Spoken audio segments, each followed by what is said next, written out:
This story is fictional. Any resemblance to real people or events is purely coincidental. The orange blossoms of Valencia are supposed to smell like romance, but to me, they've always smelled like a trap. I sat at the head of a long mahogany table draped in heavy white linen, the kind of fabric that costs more than my first car and stains if you even look at it wrong. Around me, the clinking of silver against porcelain sounded like a countdown. This was my niece's naming ceremony, a day meant for celebration. But in the Donovan family, every celebration is just a boardroom meeting with more wine and better outfits. I adjusted my silk cuff, feeling the weight of the digital folder sitting in my handbag beneath the chair. My mother-in-law, Elena, was holding court at the other end of the table, her spine as rigid as the cathedral spires visible through the open terrace doors.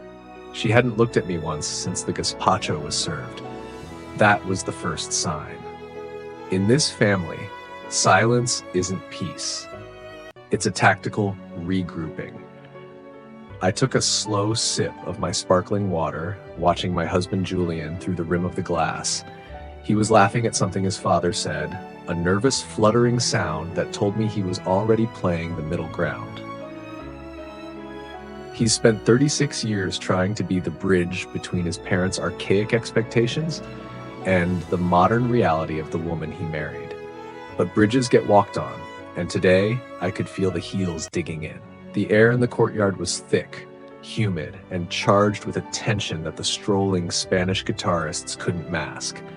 I knew what was coming. I had seen the whispers in the hallway and the way the cousins looked at me. Half pity, half anticipation. They were waiting for the lioness to declawed. They thought that because we were in public, under the judgmental eyes of Valencia's high society, I would play the role of the dutiful, submissive daughter-in-law. Deanna, dear, Elena finally said, her voice cutting through the ambient chatter like a razor through silk. The table went quiet. It wasn't a sudden hush, but a coordinated fade out, as if everyone had been rehearsing their cues. She didn't look at me, she looked at the centerpiece of white roses. We were discussing the future, specifically the care of this family as we transition into our sunset years. It's a matter of legacy, really. And we've come to a collective decision that involves your little enterprise. My little enterprise was a construction firm that had just cleared its third multi-million-dollar contract in the European sector, a fact she loved to ignore. I felt a cold prickle of electricity run down my spine. This wasn't just a suggestion. It was an ambush staged in front of 50 guests. My father-in-law, Marcus, leaned forward, his gold watch gleaming in the Mediterranean sun. He spoke with the casual authority of a man who has never been told no by anyone who shared his last name. We believe it's time you step back from the firm, Diana. Devote yourself to the household. To us. It's the traditional way, the way that ensures our dignity remains intact. He said it so smoothly, as if he were asking me to pass the salt rather than demanding I set fire to a decade of my life's work. I looked around the table. My sisters-in-law were nodding, their faces masked with practiced sympathy. Julian was staring intently at his plate, his knuckles white as he gripped his fork. The trap had snapped shut, or so they thought. They expected me to blush, to stutter, or perhaps to offer a weak compromise. They didn't know that I had spent the last 48 hours reviewing their private financial records. I set my glass down, the click of the crystal echoing against the silence. I didn't get angry. Anger is a leak, and I needed every drop of my pressure kept internal. Instead, I let a small, tight smile touch my lips. The kind of smile a predator gives when it realizes the prey has walked into an even smaller cage. I reached into my bag, my fingers brushing against the cold, laminated surface of the notary packet I'd prepared. I wasn't just there to attend a ceremony. I was there to perform an audit. Elena's eyes narrowed, sensing a shift in the wind she hadn't accounted for.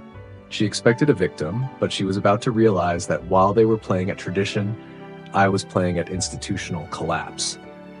That's a very interesting proposal, Marcus, I said. my voice steady and pitched just loud enough to carry to the neighboring tables. The guests were leaning in now, the drama more intoxicating than the Rioja.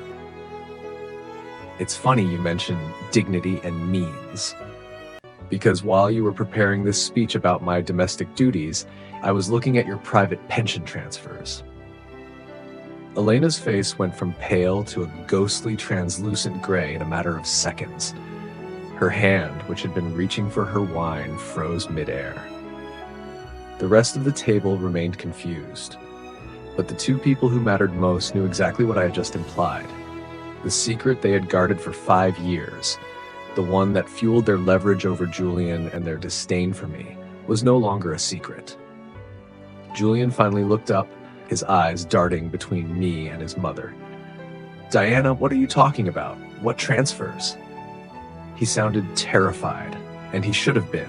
The foundation of his entire reality was about to crack, and we were only on the first course. I pulled the first document from the packet, sliding it across the white linen toward Elena. It didn't look like much, just a few rows of numbers and a bank's digital watermark, but it was the receipt for a betrayal that went far deeper than a simple request to quit my job. "I think your mother has something she's been wanting to tell the whole family," I whispered, leaning in. "Don't you, Elena? About where that caregiver money has actually been going all these years?"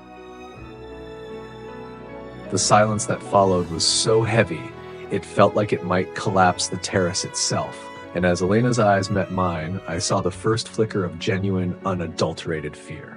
The color drained from Elena's face so rapidly, I thought she might actually faint into her lobster bisque. For a woman who prided herself on Valencian stoicism, the sight of that bank statement was like looking at a death warrant.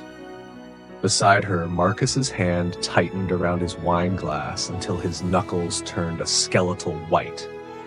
The clinking of silverware at the surrounding tables seemed to grow deafening in the vacuum of our silence. Julian looked at the paper, then at me, his eyes wide and clouded with a confusion that was rapidly curdling into suspicion. He reached for the document, but Elena's hand shot out like a viper, pinning the paper to the table before he could pull it away. "This is private, Diana," she hissed, her voice a low, jagged tremor. "You have no right to prying into our affairs. This is exactly why we say you aren't family. You treat blood like a balance sheet." She tried to regain her posture, pulling her shoulders back, but the mask was slipping. The tradition she had just weaponized to demand I quit my job was now a shield she was trying to hide behind. I leaned back, crossing my arms, feeling the cool Mediterranean breeze mock the heat radiating from her anger. I wasn't the one who had turned our relationship into a transaction. I was just the one who had finally decided to audit the books. "Blood is thicker than water, Elena, but ink is a lot harder to wash off," I replied, my voice calm, projecting just enough for the cousins at the next table to stop pretending they weren't eavesdropping. "You just told this entire gathering that you need me to give up my career, the firm I built from nothing, to care for you because of your failing health and dwindling resources. But that statement in front of you, it shows a monthly pension transfer that could fund a private nursing staff for a small village. So let's be honest with the guests. You don't need a daughter-in-law to serve you. You need a servant to humiliate." A gasp rippled through the immediate circle. In these circles, talking about money was uncouth, but talking about stashed money while pleading poverty was a social sin of the highest order. Marcus finally found his voice, though it was strained. "Diana, you're overstepping. That money is earmarked for the family estate, for Julian's inheritance. It's not for us to squander on strangers." He was trying to pivot to make his greed look like a gift to his son, but I saw the flicker of realization in Julian's eyes. Julian knew the state of the estate. He knew it was crumbling, and he'd been pouring his own salary into repairs that never seemed to happen. I pulled a second sheet from my bag. This one was a series of wire transfer confirmations dated over the last 3 years. If it's for the estate, Marcus, why has it been routed through a shell company in the Cayman Islands and then back into an account that doesn't have Julian's name on it? And why is the primary beneficiary listed as a gallery in Madrid that specializes in private acquisitions? The table went graveyard quiet. I wasn't just accusing them of being mean, I was accusing them of systematic financial gaslighting. They had been crying wolf about their finances to keep Julian tethered to them, all while living a second, secret life of luxury that he was excluded from. Julian's hand finally bypassed his mother's grip and snatched the paper. He scanned the lines of numbers, his breathing becoming shallow and ragged. I watched the man I loved realize that his parents hadn't just been difficult, they had been predatory. He looked at Elena, his voice a broken whisper. "Mother, you told me the bank was going to foreclose on the villa last spring. I gave you my entire yearly bonus to stop it. Where did that money go?" Elena didn't answer. She looked at me with a hatred so pure it felt physical, a silent vow that if she was going down, she would take me with her. "I think we should move this inside," Marcus muttered, his eyes darting to the guests who were now openly staring. The naming ceremony had officially turned into an execution. He stood up, expecting us to follow like obedient children, but I didn't budge. I stayed seated, the Mediterranean sun warming my back as I prepared to deliver the final blow of the afternoon. There was one more document in my bag, the one that proved the notary packet they wanted me to sign today wasn't just a care agreement, but a full transfer of my firm's assets under the guise of family management. "We're not going anywhere, Marcus," I said, my voice dropping to a dangerous, silky register. "Because I haven't even gotten to the part where you tried to forge my signature on the power of attorney documents." As the words left my mouth, Julian dropped his glass. It shattered against the stone floor, the sound of breaking crystal signaling the end of the Donovan family as we knew it. But as I looked at Elena's smug, terrifyingly calm expression, I realized she had one card left to play, one I hadn't seen in the bank records. The sound of shattering crystal was the only thing louder than the pounding of my own heart. Julian stood frozen, staring at the jagged shards of his wine glass, as if they were the broken pieces of his childhood. The surrounding tables had gone completely silent now. Even the Spanish guitarists had stopped playing, their instruments resting against their hips as they watched the Donovan dynasty implode over the remains of a naming ceremony. Elena didn't even flinch at the noise. She simply smoothed the silk of her skirt, her eyes locked on mine with a chilling, predatory focus. She wasn't a cornered animal.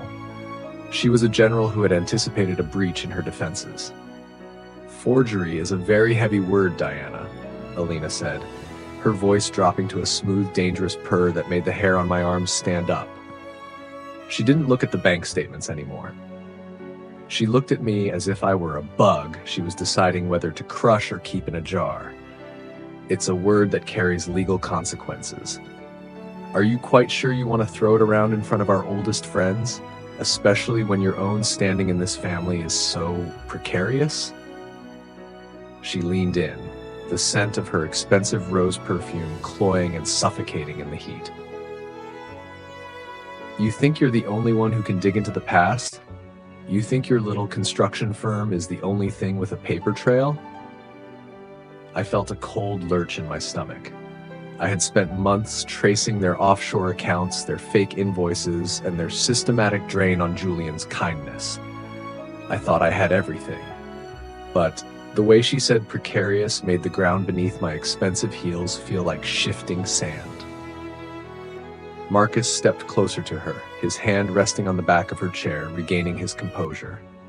The fear I had seen in his eyes moments ago had been replaced by a grim, knowing smirk. They weren't retreating, they were counterattacking. "Julian, son," Marcus said, his voice regaining that booming patriarch tone that used to make Julian stand up straighter. "Your wife has spent a lot of time looking at our ledgers. Perhaps you should ask her why she was so desperate to find a way out of her marriage contract 6 months ago. Perhaps you should ask her about the consultation fees she's been paying to a certain law firm in Zurich, the ones specializing in asset protection before divorce filing. The world seemed to tilt. I looked at Julian, and the heartbreak I saw there was a physical blow. He looked at me, his eyes searching mine, pleading for me to tell him it was a lie. I had consulted a lawyer, not because I wanted to leave him, but because I needed to know how to protect my company from his parents' parasitic reach.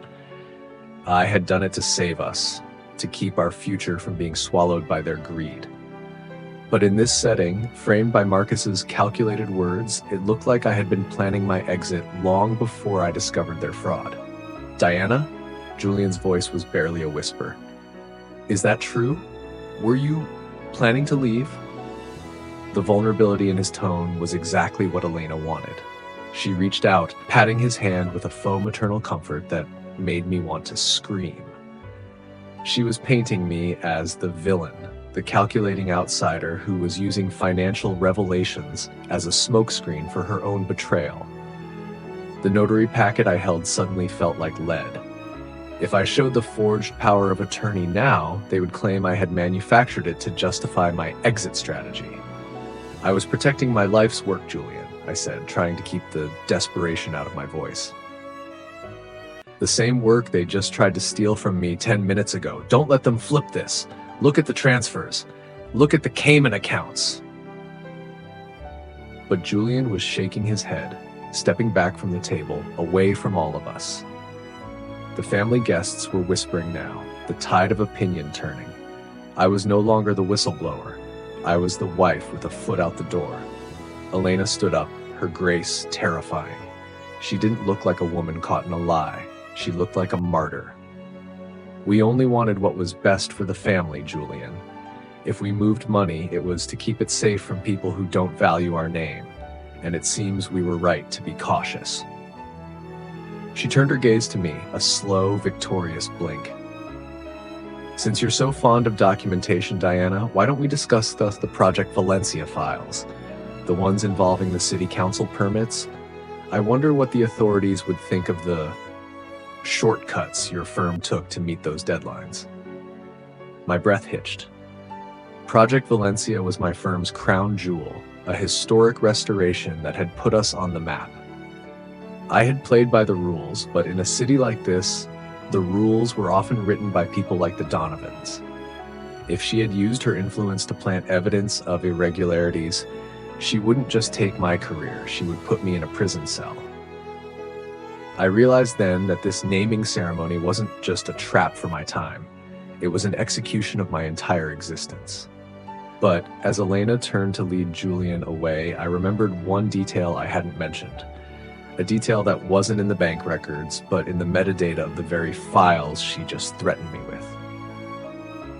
"Elena," I called out, my voice ringing across the terrace, stopping them in their tracks. "You should check who signed off on those shortcuts you're so worried about, because it wasn't me." I felt the weight of the digital folder in my bag, the one containing the login logs from my office server. Elena's smile didn't just falter. It vanished. The silence that followed was different this time. It wasn't the shocked gasp of a scandalized audience. It was the heavy, suffocating weight of a predator realizing they'd stepped into their own snare. Elena turned slowly, her heels clicking like a metronome on the stone floor. The smug victory that had illuminated her face moments ago had curdled into a cold, hard mask. Behind her, Julian looked like a man watching his entire world dissolve into a kaleidoscope of lies. He looked at his mother, then at me, the bridge between us stretching thinner with every second. "What are you implying, Diana?" Elena's voice was barely a whisper, but it carried the edge of a serrated blade. She tried to maintain her regal posture, but I saw the slight tremor in her perfectly manicured hands. She knew what I was talking about. She had been so busy constructing a narrative of my betrayal that she had forgotten one fundamental rule of the modern age. Every digital action leaves a fingerprint. I stood up, smoothing my dress, reclaimed the power in the room. I'm not implying anything, Elena. I'm stating a fact. You mentioned shorts on Project Valencia. You mentioned city council permits and irregularities. But what you didn't realize is that my firm's server logs every single login, every modification, and every digital signature with a GPS timestamp and an IP address. And 3 weeks ago, while I was on a site visit in Madrid, someone logged into my private terminal using a master key card that was supposed to be in Julian's desk. Julian's head snapped toward his mother. My key card? Mom, you said you needed to borrow my office keys to drop off a surprise for Diana's birthday. You said you wanted to leave a gift on her desk. The realization hit him like a physical blow. The gift wasn't a bottle of vintage wine or a piece of jewelry. It was a digital Trojan horse designed to frame his wife for corporate fraud. The betrayal wasn't just financial anymore. It was deep, calculated, and aimed at the very heart of his marriage. I pulled out my phone, tapping a few commands to project a document onto the large screen the family had set up for the baby's slideshow. Instead of photos of a smiling infant, the screen flickered to life with a technical log. Red highlighted lines showed the unauthorized access. The IP address points directly to the Donovan estate's private Wi-Fi. The time? 11:42 p.m. on a Tuesday. The same night you invited me to dinner, Elena, to smooth things over while Marcus kept me busy in the garden talking about his rose bushes. A murmur of genuine horror broke out among the guests. This wasn't just family drama, this was a criminal conspiracy. I looked at Marcus, who was now sweating profusely despite the cool breeze.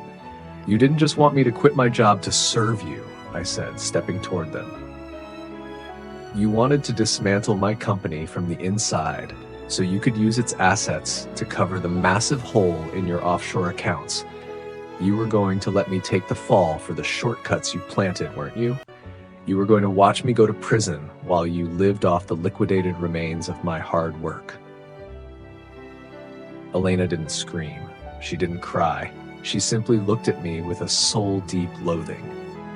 You were never one of us, she spat, the refinement finally stripping away to reveal the hollow greed beneath. You were an acquisition, a tool. Julian could have had anyone, the daughter of a duke, a woman with a legacy. Instead, he brought home a builder. We did what was necessary to protect the Donovan name from your common filth. The naming ceremony was dead. Guests were standing up, grabbing their coats, and whispering in hushed, frantic tones as they fled the scene of the crime.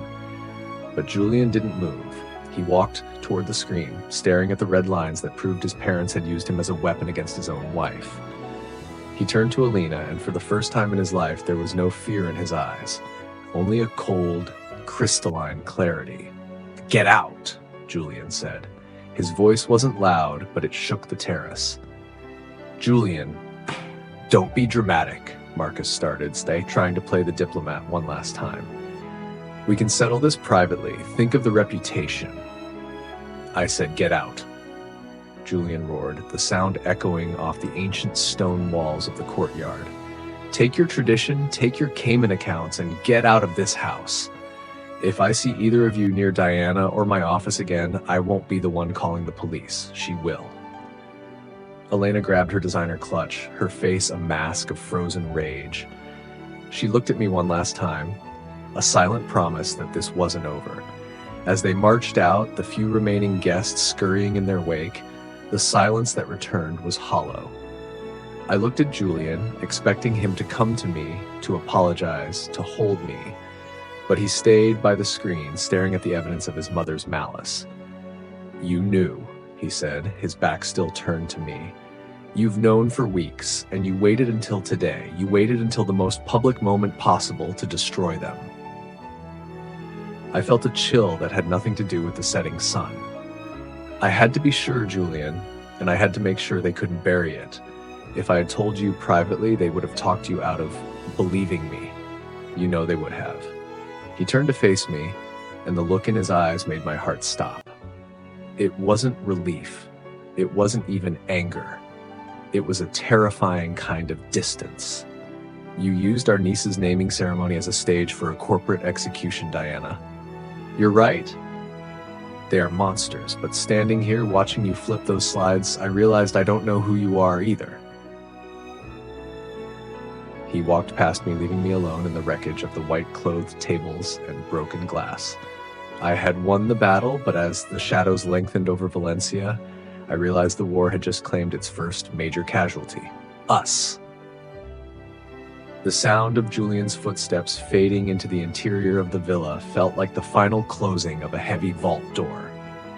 I stood alone amidst the ruins of the celebration, surrounded by half-eaten tapas and the lingering scent of expensive perfume and betrayal.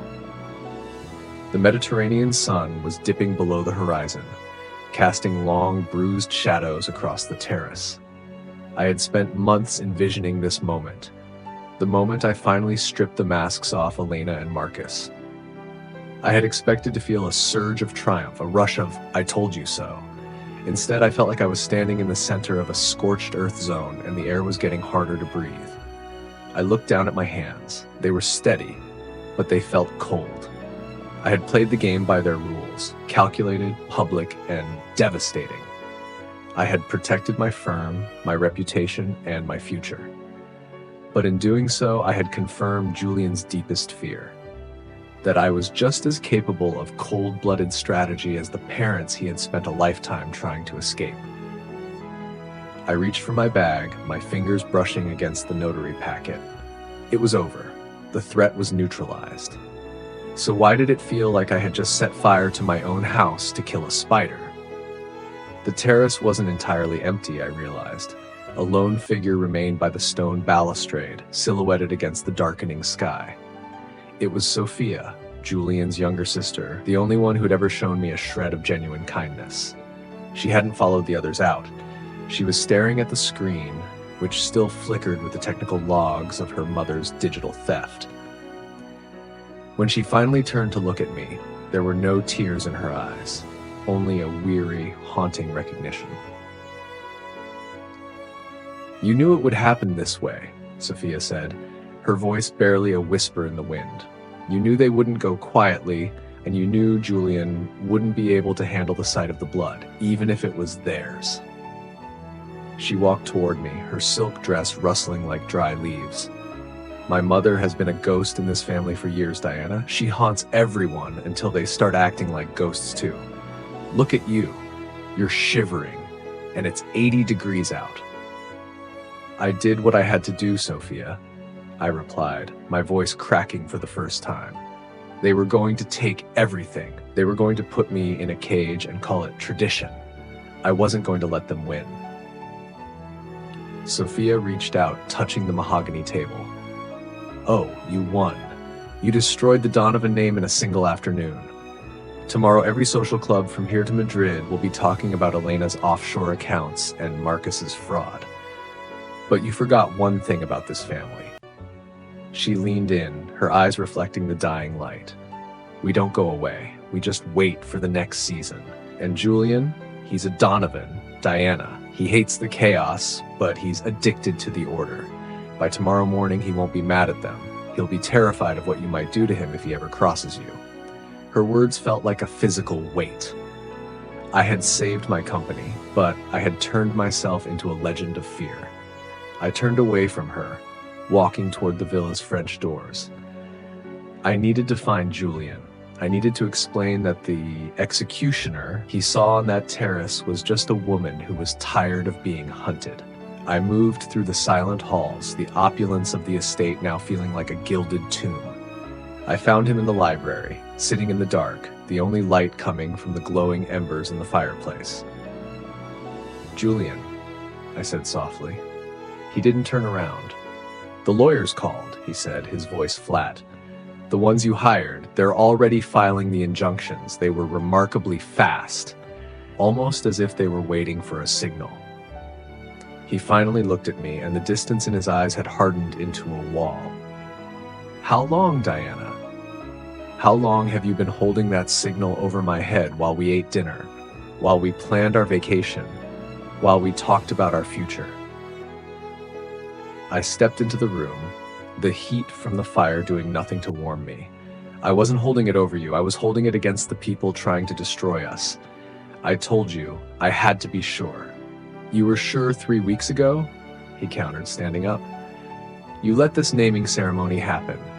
You let my niece be the backdrop for a scandal that will follow her for the rest of her life. You didn't just protect yourself, you chose the most violent way to win. He walked toward the door, stopping just inches from me. He didn't look at me with hate. He looked at me with a profound, soul-crushing disappointment. I spent my life wondering why my parents couldn't just be honest. Now I get to spend the rest of it wondering if my wife was ever honest with me. He walked out, leaving me in the shadows of the library. The cliffhanger wasn't a hidden document or a secret account this time.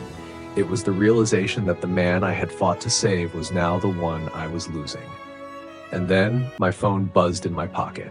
A text from an unknown number containing a single image, a photograph of a document I had never seen before, signed by my father 3 decades ago.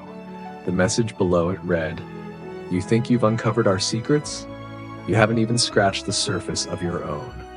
Welcome to the real game, Diana." The chill from the phone seeped into my palm, spreading faster than the Mediterranean breeze rattling the library's window panes. I stared at the screen, my breath hitching. It was a handwritten agreement, yellowed by decades, bearing the seal of a long-defunct law firm in London. At the bottom, my father's signature, the man I had idolized as a beacon of integrity, sat right next to Marcus Donovan's. The date was 30 years ago. My heart hammered against my ribs. "The Harbor Bridge Project," I whispered, my throat bone dry. That was my father's only major failure, a structural scandal that had broken him and led to his early death when I was barely 18. I had spent my entire career rebuilding the construction firm that bore his name, believing he was a victim of corporate sabotage. But this document told a different story. My father wasn't the Donovan's victim. He was their accomplice. Or worse, he was the one who had sold out his partners for a massive cash payout I had never seen. "Diana? Are you still in there?" Sophia's voice drifted from the hallway. I killed the screen instantly, shoving the phone into my pocket like it was a live grenade.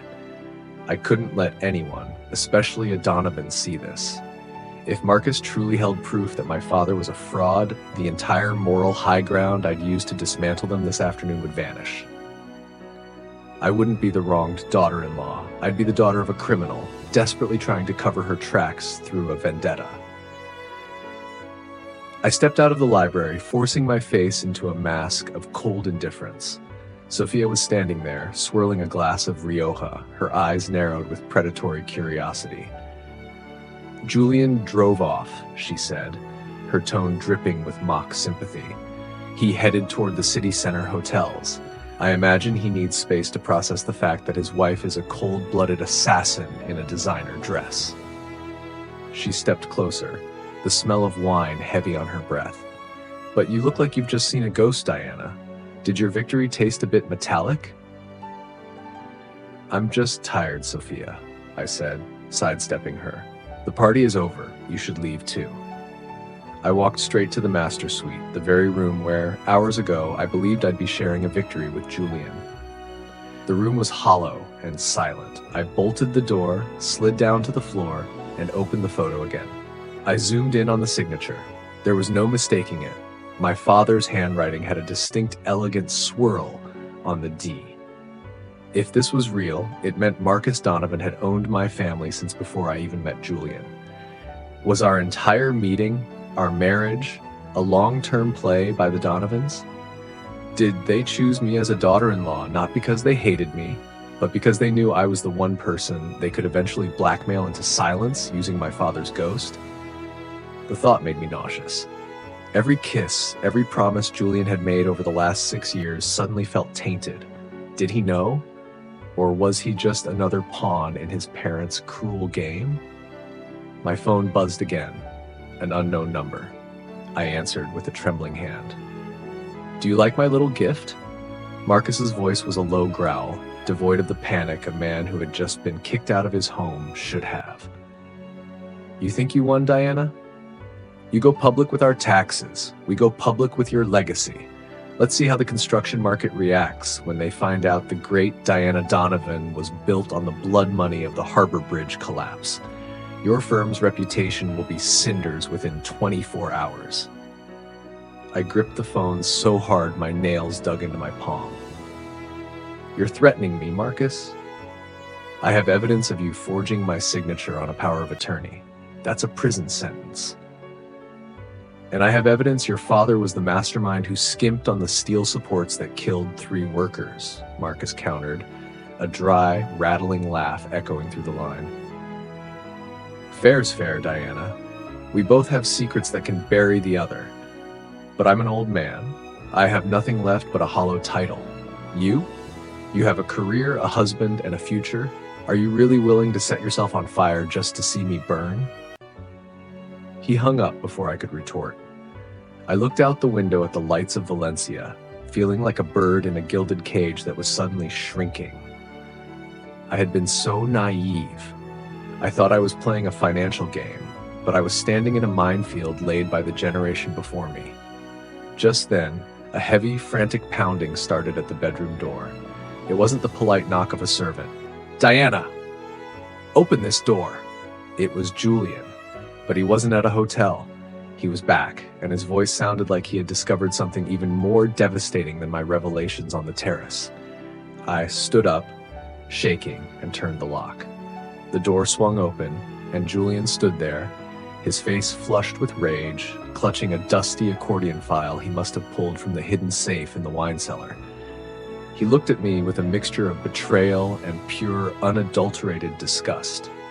How long have you known? He roared, throwing the file onto the bed. Did you marry me to get revenge for your father or to hide what he did with my mother? I stared at the file. Spilling out weren't just the Harbor Bridge documents, but a series of love letters my father had written to Julian's mother, Elena. A new, terrifying truth exploded. This war wasn't just about money. It was a 30-year-old grudge born from a secret affair that had destroyed both of our families long before we ever met. The love letters were scattered across the silk duvet like fallen leaves from a dead tree. I reached out, my fingers trembling as I picked up a piece of cream-colored stationery. The handwriting was unmistakable. The same elegant, sweeping D I had just seen on the Harbor Bridge agreement. But these weren't cold financial terms. They were words of agonizing passion. My father, the man who had supposedly spent his final years mourning my mother, had been pouring his soul out to Elena Donovan while Marcus was liquidating his company. The dates on the letters coincided perfectly with the collapse of the Harbor Bridge project. I didn't know, I whispered, the words feeling like ash in my mouth. I looked up at Julian, whose eyes were bloodshot and brimming with a dangerous, unstable energy. Julian, I swear to you, I had no idea about any of this. I thought my father was a victim. I thought your parents were the only villains in this story. Don't lie to me, Julian screamed, the sound echoing off the high ceilings of the master suite. He grabbed one of the letters, shoving it toward my face. Read the last page, Diana. Read where he tells her that he's found a way to secure their future by diverting the structural funds. He didn't just fail. He sabotaged that bridge so he could run away with my mother. And your little enterprise? It was started with the kickback Marcus gave him to disappear after the scandal broke and the affair was discovered. The room began to spin. Every success I had achieved, every contract I had won, every brick I had laid was suddenly tainted. My firm wasn't a testament to my hard work. It was a payout for my father's silence and his betrayal of his own workers. I collapsed onto the edge of the bed, the weight of the revelation crushing the air out of my lungs. My father hadn't been a martyr. He had been a thief and a coward, and Marcus Donovan had been the one holding the leash the entire time. Julian began to pace the room, his hands raking through his hair. All this time, I thought I was the one with the toxic parents. I thought you were my escape. But you're just the second act of a tragedy that started before we were born. Marcus didn't just want you to quit your job today, Diana. He wanted to see if you were as greedy as your father. He was testing the bloodline. He stopped and looked at me, a bitter, hollow laugh escaping his lips. And you gave him exactly what he wanted. You showed him that when you're backed into a corner, you're just as calculated and ruthless as the man who sold his soul to Elena. That's not fair, Julian. I stood up, the shock turning into a desperate, white-hot defense. I fought for us. I fought because they were trying to ruin me. Were they? Julian stepped into my personal space, his shadow looming over me. Or were they just trying to see if the daughter of the man who almost stole Marcus's wife was going to be the one to finally finish the job? Look at what you did on that terrace today. You didn't just protect yourself, you humiliated them in front of the world. You did exactly what your father couldn't do. You won. But at what cost? He turned toward the door, his movements jerky and disjointed. I realized then that Julian wasn't just angry, he was breaking. He had spent his life trying to be the good Donovan, the one who was different. And now he found out that the woman he married was the living embodiment of the secret that had rotted his family from the inside out. Where are you going? I asked, my voice small and terrified. I'm going to finish this, he said, not looking back. Marcus thinks he can play God with people's lives because of some 30-year-old letters. He thinks he can use you to punish me or use me to punish you. I'm going to the villa's main office. I'm going to find the original Harbor Bridge files. He paused at the door, his hand on the frame. And if what I find in there is as bad as I think it is, I'm calling the authorities myself. On all of them. My father, your father's memory, and anyone else who benefited from those deaths. Julian, wait. If you do that, the firm is gone. Everything we've built. There is no we anymore, Diana, he said, his voice dropping to a terrifying flat calm. There's only the wreckage. He slammed the door, the sound vibrating through my bones. I stood in the middle of the room, surrounded by the ghosts of our parents' sins, realizing that the naming ceremony was only the beginning. The real destruction was just starting to gain momentum. My phone buzzed on the bed. It was a notification from my firm's security system. Unauthorized access detected. Main server. User J. Donovan. Julian wasn't just looking for files, he was deleting them. He was erasing my life's work to spite the legacy of his parents. And as I watched the status bar of the Project Valencia folder turn to 0%, I realized that the man I had fought to protect was now the one who was going to bury me. The digital progress bar on my phone screen felt like a guillotine. 0%. The Project Valencia files, years of blueprints, legal permits, and architectural breakthroughs, were vanishing into a void of retaliatory rage. Julian wasn't just looking for truth, he was performing an exorcism. I bolted from the bedroom, my heels skidding on the polished marble of the hallway. I had to reach the office before we wiped the backup servers. The villa was eerily quiet, the servants having vanished like ghosts after the public explosion on the terrace. I reached the heavy oak doors of the main office and threw them open. The room was bathed in the harsh blue glow of multiple monitors. Julian was hunched over the main terminal, his face a mask of sweating desperation.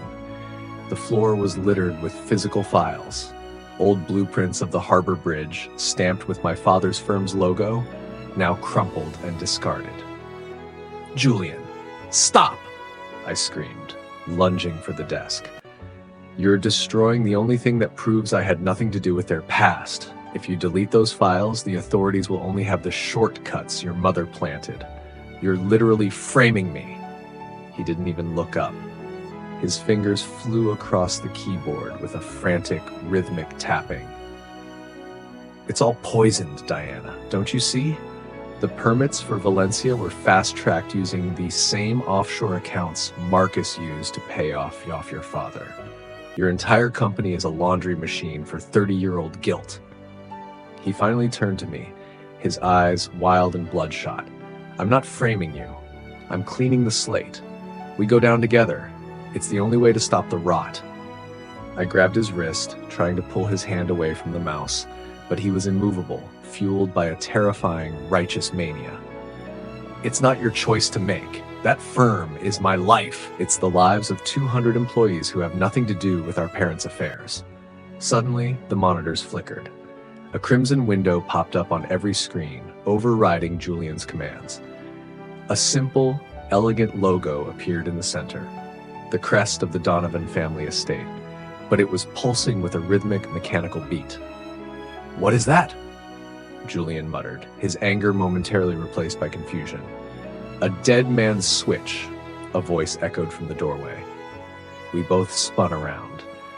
Elena stood there, leaning against the doorframe. She had changed out of her gala dress into a sharp black silk suit. She looked like she was heading to a funeral or a boardroom takeover. In her hand, she held a small, encrypted tablet. "You both are so predictable," she said, her voice dripping with a cold, maternal disappointment. "Julian, you always were too emotional to be a true Donovan, and Diana, you were always too focused on the ledgers to see the architecture of the trap." She tapped the screen of her tablet. "The moment you initiated a mass deletion of company files, Julian, you triggered a protocol Marcus and I put in place years ago. The servers aren't just being wiped. They are being mirrored to the National Fraud Authority, along with a pre-recorded statement from Marcus." I felt the floor drop out from under me. "A statement saying what?" Elena smiled, a slow, terrifying expression that didn't reach her eyes. "A statement admitting to negligent oversight while placing the primary operational blame for the recent irregularities on the CEO. You, Diana, and for the obstruction of justice on the air, you, Julian. Marcus and I are old. We'll take a fine and a slap on the wrist for past mistakes. But you two, you've just spent the last 20 minutes digitally shredding evidence of your own supposed crimes." Julian collapsed back into the office chair, his face turning a sickly shade of gray. He had tried to burn the world down to save his soul, and he had ended up handing his mother the matches. I looked at the screen. The upload was at 98%. The metadata would show Julian's login, my terminal, and a frenzy of deletions. To any investigator, it looked like two guilty lovers trying to hide their tracks before the police arrived. "Why?" Julian whispered. "We're your family." "Family is a burden, Julian. Legacy is a business," Elena replied, stepping into the room. She walked over to me, her gaze lingering on the love letters I was still clutching in my hand. "My husband may be a fraud, but he is my partner. Your father was a beautiful distraction, Diana, but he was weak. I used him to build Marcus's empire, and now I'm using you to preserve it." She reached out and took the letters from my limp fingers. "These should have been burned decades ago, but I suppose they served their final purpose today." She turned to leave, but stopped at the threshold. "The police will be at the gate in 10 minutes. I'd suggest you use that time to find a very good lawyer, though after what Julian just did to your servers, I doubt there's much left to defend." As she disappeared into the shadows of the hallway, a loud, mechanical hum filled the room. The servers were shutting down. The screens went black. The only light left was the flashing red of the villa's security alarm. Julian looked at me, the rage gone, replaced by a hollow, broken silence. "Diana," he started, reaching out a hand. I stepped back, away from his touch, away from the man who had just accidentally ended my life. "Don't," I said, my voice as cold as the marble floors. "The police are coming, Julian, and I have one more recording you didn't know about." I reached into the hidden pocket of my silk cuff and pulled out a tiny, high-fidelity digital recorder, the kind I used for site inspections. It had been running since I entered the room. "I didn't just record Elena's confession," I whispered, my heart breaking as I looked at him. "I recorded you admitting to deleting the files. I recorded everything." The sound of sirens began to wail in the distance, echoing through the orange groves of Valencia.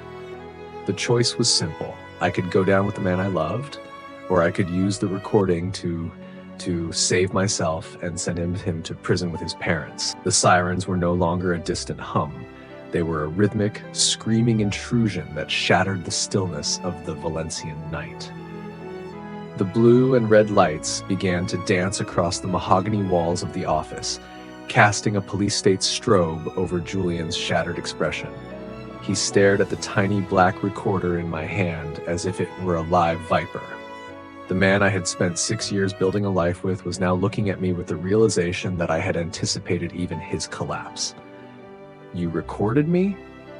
Julian's voice was a jagged rasp. He stood up slowly, the shadows from the police lights making his face look like a fractured mask. "While I was breaking down, while I was trying to save us from the weight of their lies, you were just collecting evidence? You really are a Donovan, Diana. You didn't just learn their games, you perfected them." "I was protecting the truth, Julian," I snapped, my voice trembling with a cocktail of adrenaline and heartbreak. "While you were playing the emotional arsonist, I had to ensure someone survived this fire. You weren't saving us, you were erasing me. You were deleting the only proof that I am not my father." I gripped the recorder tighter, the plastic edges biting into my palm. Elena wants a fall guy. She wants us to be the face of a 30-year-old crime.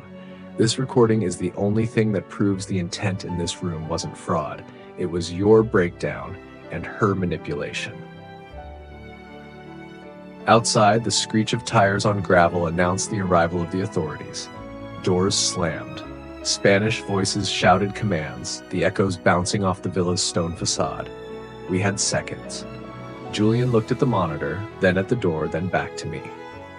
The distance between us felt like a chasm that no bridge, not even the one my father died for, could ever span.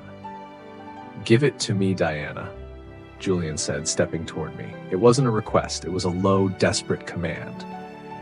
"If the police get that, my parents go to prison, yes. But I go with them. I'm the one who logged in, I'm the one who hit delete. If you hand that over, you're sentencing your husband to 10 years for obstruction and destruction of evidence just to save a company that's already built on a lie." "It's not a lie," I screamed, backing away until I hit the cold glass of the window. "The work I did was real. The buildings are safe. The people are employed. I won't let your mother turn my life into a footnote in her twisted legacy." The office door burst open. 4 officers in dark uniforms flooded the room, their flashlights blinding us.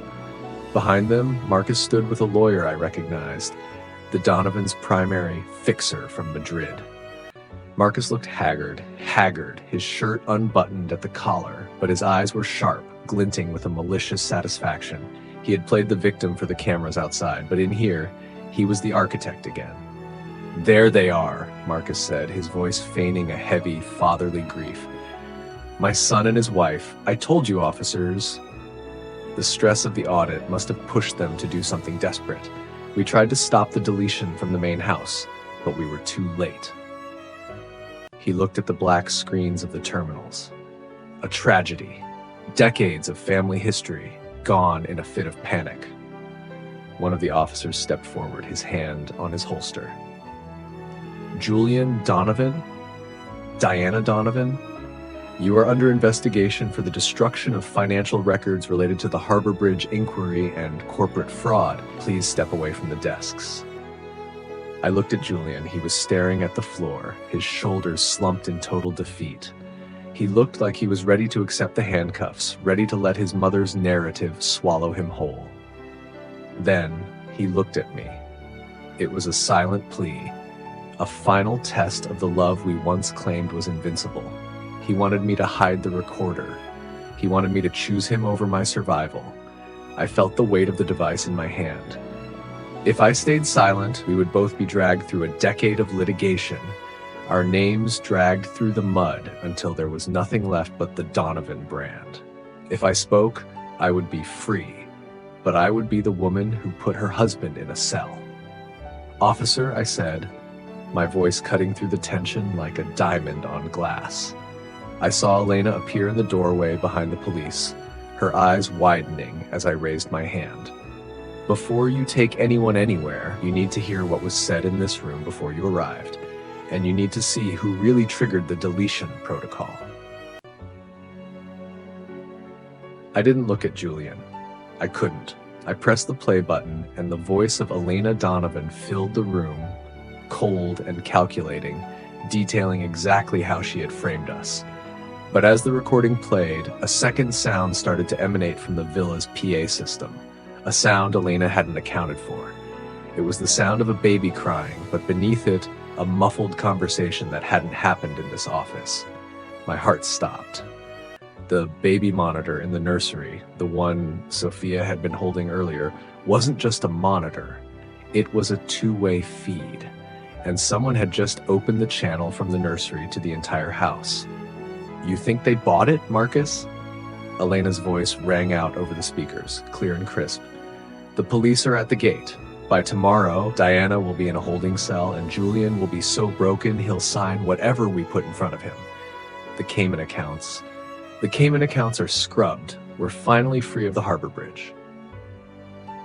The officers froze. Marcus turned a sickly shade of green. Elena's hand went to her throat.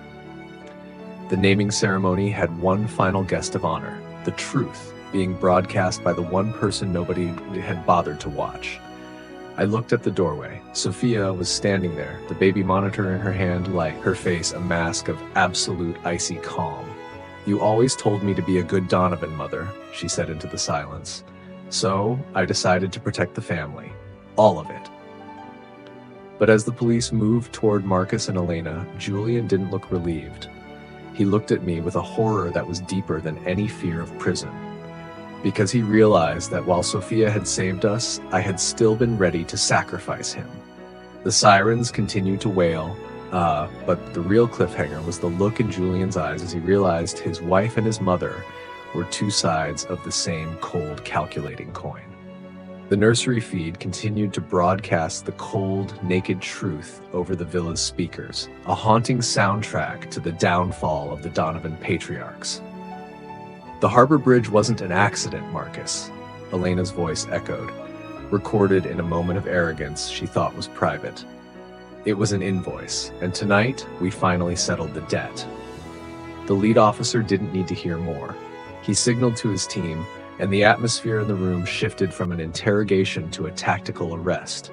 Marcus tried to speak, his mouth opening and closing like a fish out of water, but the fixer from Madrid stepped back, already tucking his briefcase under his arm. He knew a sinking ship when he saw one. As the handcuffs clicked into place around Marcus's wrists, the sound felt like a final punctuation mark on 30 years of deception. Elena, however, didn't go quietly. As an officer reached for her arm, she wrenched it away, her eyes fixed on Sophia. "You little fool," she hissed, her voice dripping with a venom that made the officers hesitate. "You think you've saved them? You've just dismantled the foundation of your own life. Everything you have, this house, your trust fund, your name, it's all built on what you just threw away. You'll be a pariah by morning." Sophia didn't flinch. She stood her ground, and the baby monitor still gripped in her hand like a holy relic. "I'd rather be a nobody than a Donovan like you, Mother," she replied, her voice steady even as her eyes welled with tears. It was the first time I had ever seen a member of that family choose truth over leverage, and it was the most beautiful thing I had witnessed in that house of mirrors. But the triumph was short-lived. I turned to Julian, expecting to find a shared sense of relief, a moment of, "We made it." Instead, I found him staring at the digital recorder in my hand, which was still blinking red.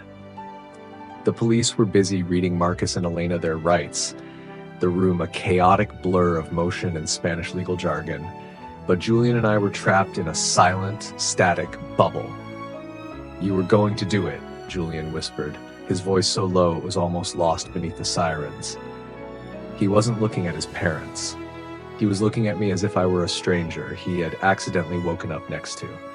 "If Sophia hadn't opened that channel, if she hadn't played that audio, you would have handed that recorder to the officer. You would have played the part where I deleted the files." Julian, I was backed into a corner, I pleaded, reaching out to touch his arm, but he flinched away as if my skin were made of ice. They were going to take everything. I had to have a contingency. I had to ensure that if the ship went down, someone was left to tell the truth. No, he said, shaking his head, a single bitter tear tracking down his cheek. You didn't want the truth. You wanted survival. There's a difference. He looked around the room at his arrested parents, his brave sister, and the shattered monitors of my company. My mother played the long game with money and blood. You played the long game with me. You've been recording me, auditing me, and preparing for my failure for weeks. You didn't trust me to stand by you, so you turned me into a backup plan. I did trust you, I cried, but even to my own ears, the words sounded hollow. How could I claim trust when I had a recording of his lowest moment tucked into my sleeve? I was protecting my firm. I was protecting our future. There is no our future in a recording, Diana, Julian said, his voice regaining a terrifying, hollow clarity. He looked at the officers, then back at me. The irony is, I would have gone to jail for you. I was deleting those files because I thought they proved your father's guilt, and I wanted to protect you from that shame. I was willing to be the villain to keep your hands clean. But you were already holding the pen to write my confession. He walked toward the lead officer, ignoring me entirely. Officer, I'm the one who accessed the server. I'm the one who attempted to delete the records. My wife has a recording of the entire event. I suggest you take it as evidence.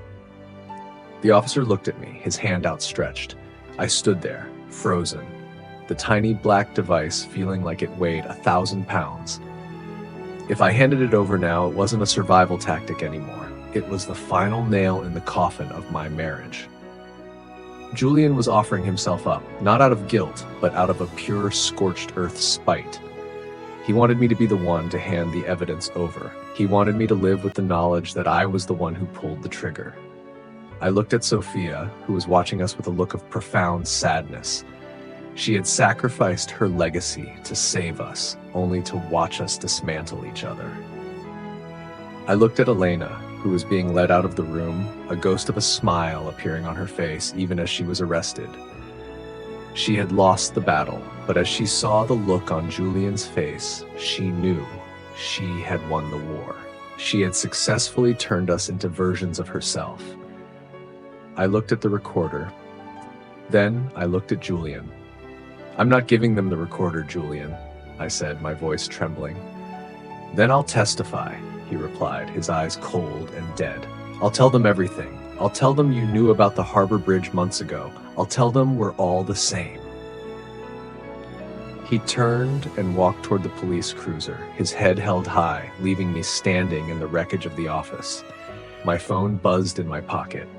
A new notification from a private investigator I had hired months ago. One I had forgotten was still working. File received, the real harbor bridge beneficiary.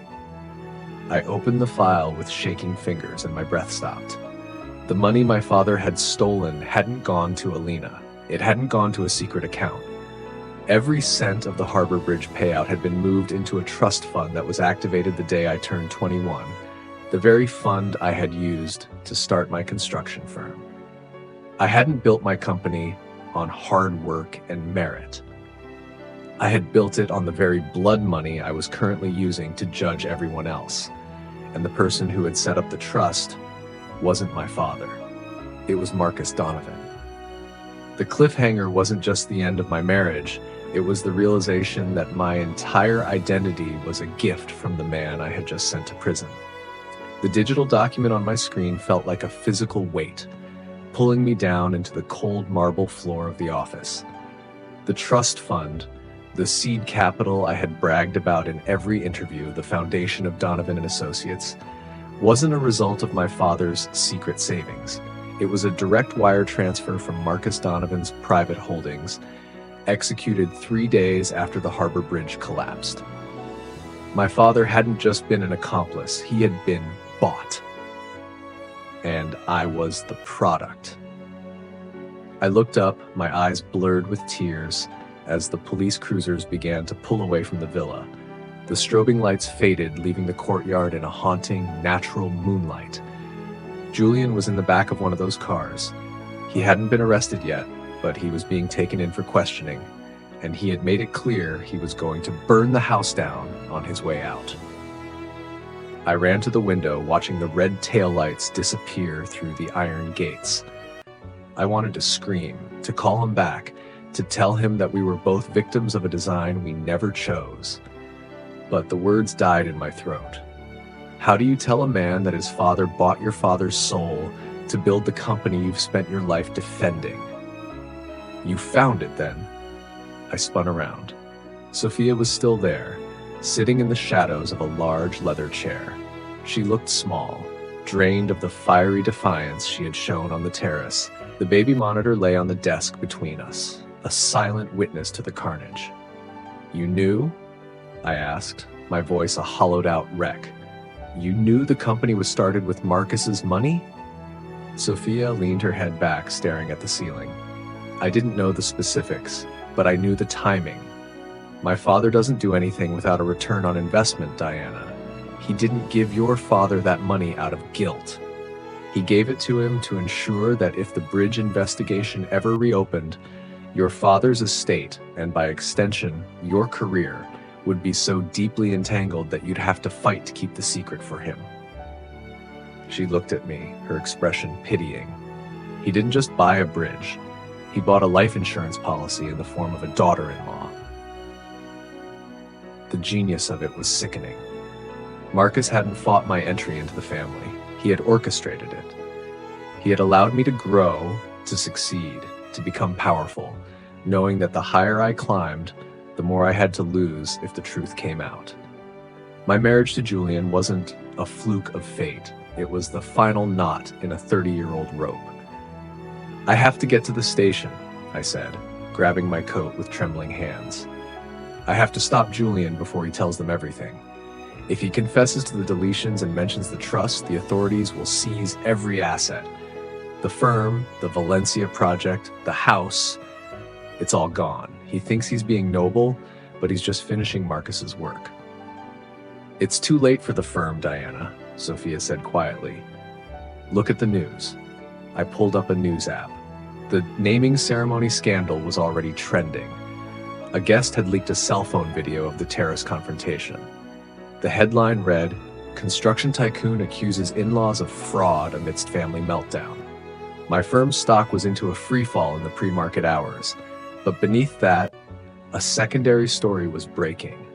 Historical bridge collapse, linked to new evidence of corporate bribery. The world was waking up, and it was hungry. I don't care about the stock, I snapped, heading for the door. I care about Julian. I drove through the winding streets of Valencia like a madwoman, the orange trees passing in a blur of dark green. My mind was a kaleidoscope of memories. Julian's face when we got engaged, his pride when I broke ground on my first site, and the look of pure, unadulterated disgust he gave me tonight. I realized then that the recording in my pocket was no longer a weapon to save myself. It was the only leverage I had to trade for his freedom. When I arrived at the station, the lobby was a swarm of reporters and flashbulbs. I pushed through them, my name being shouted like an accusation.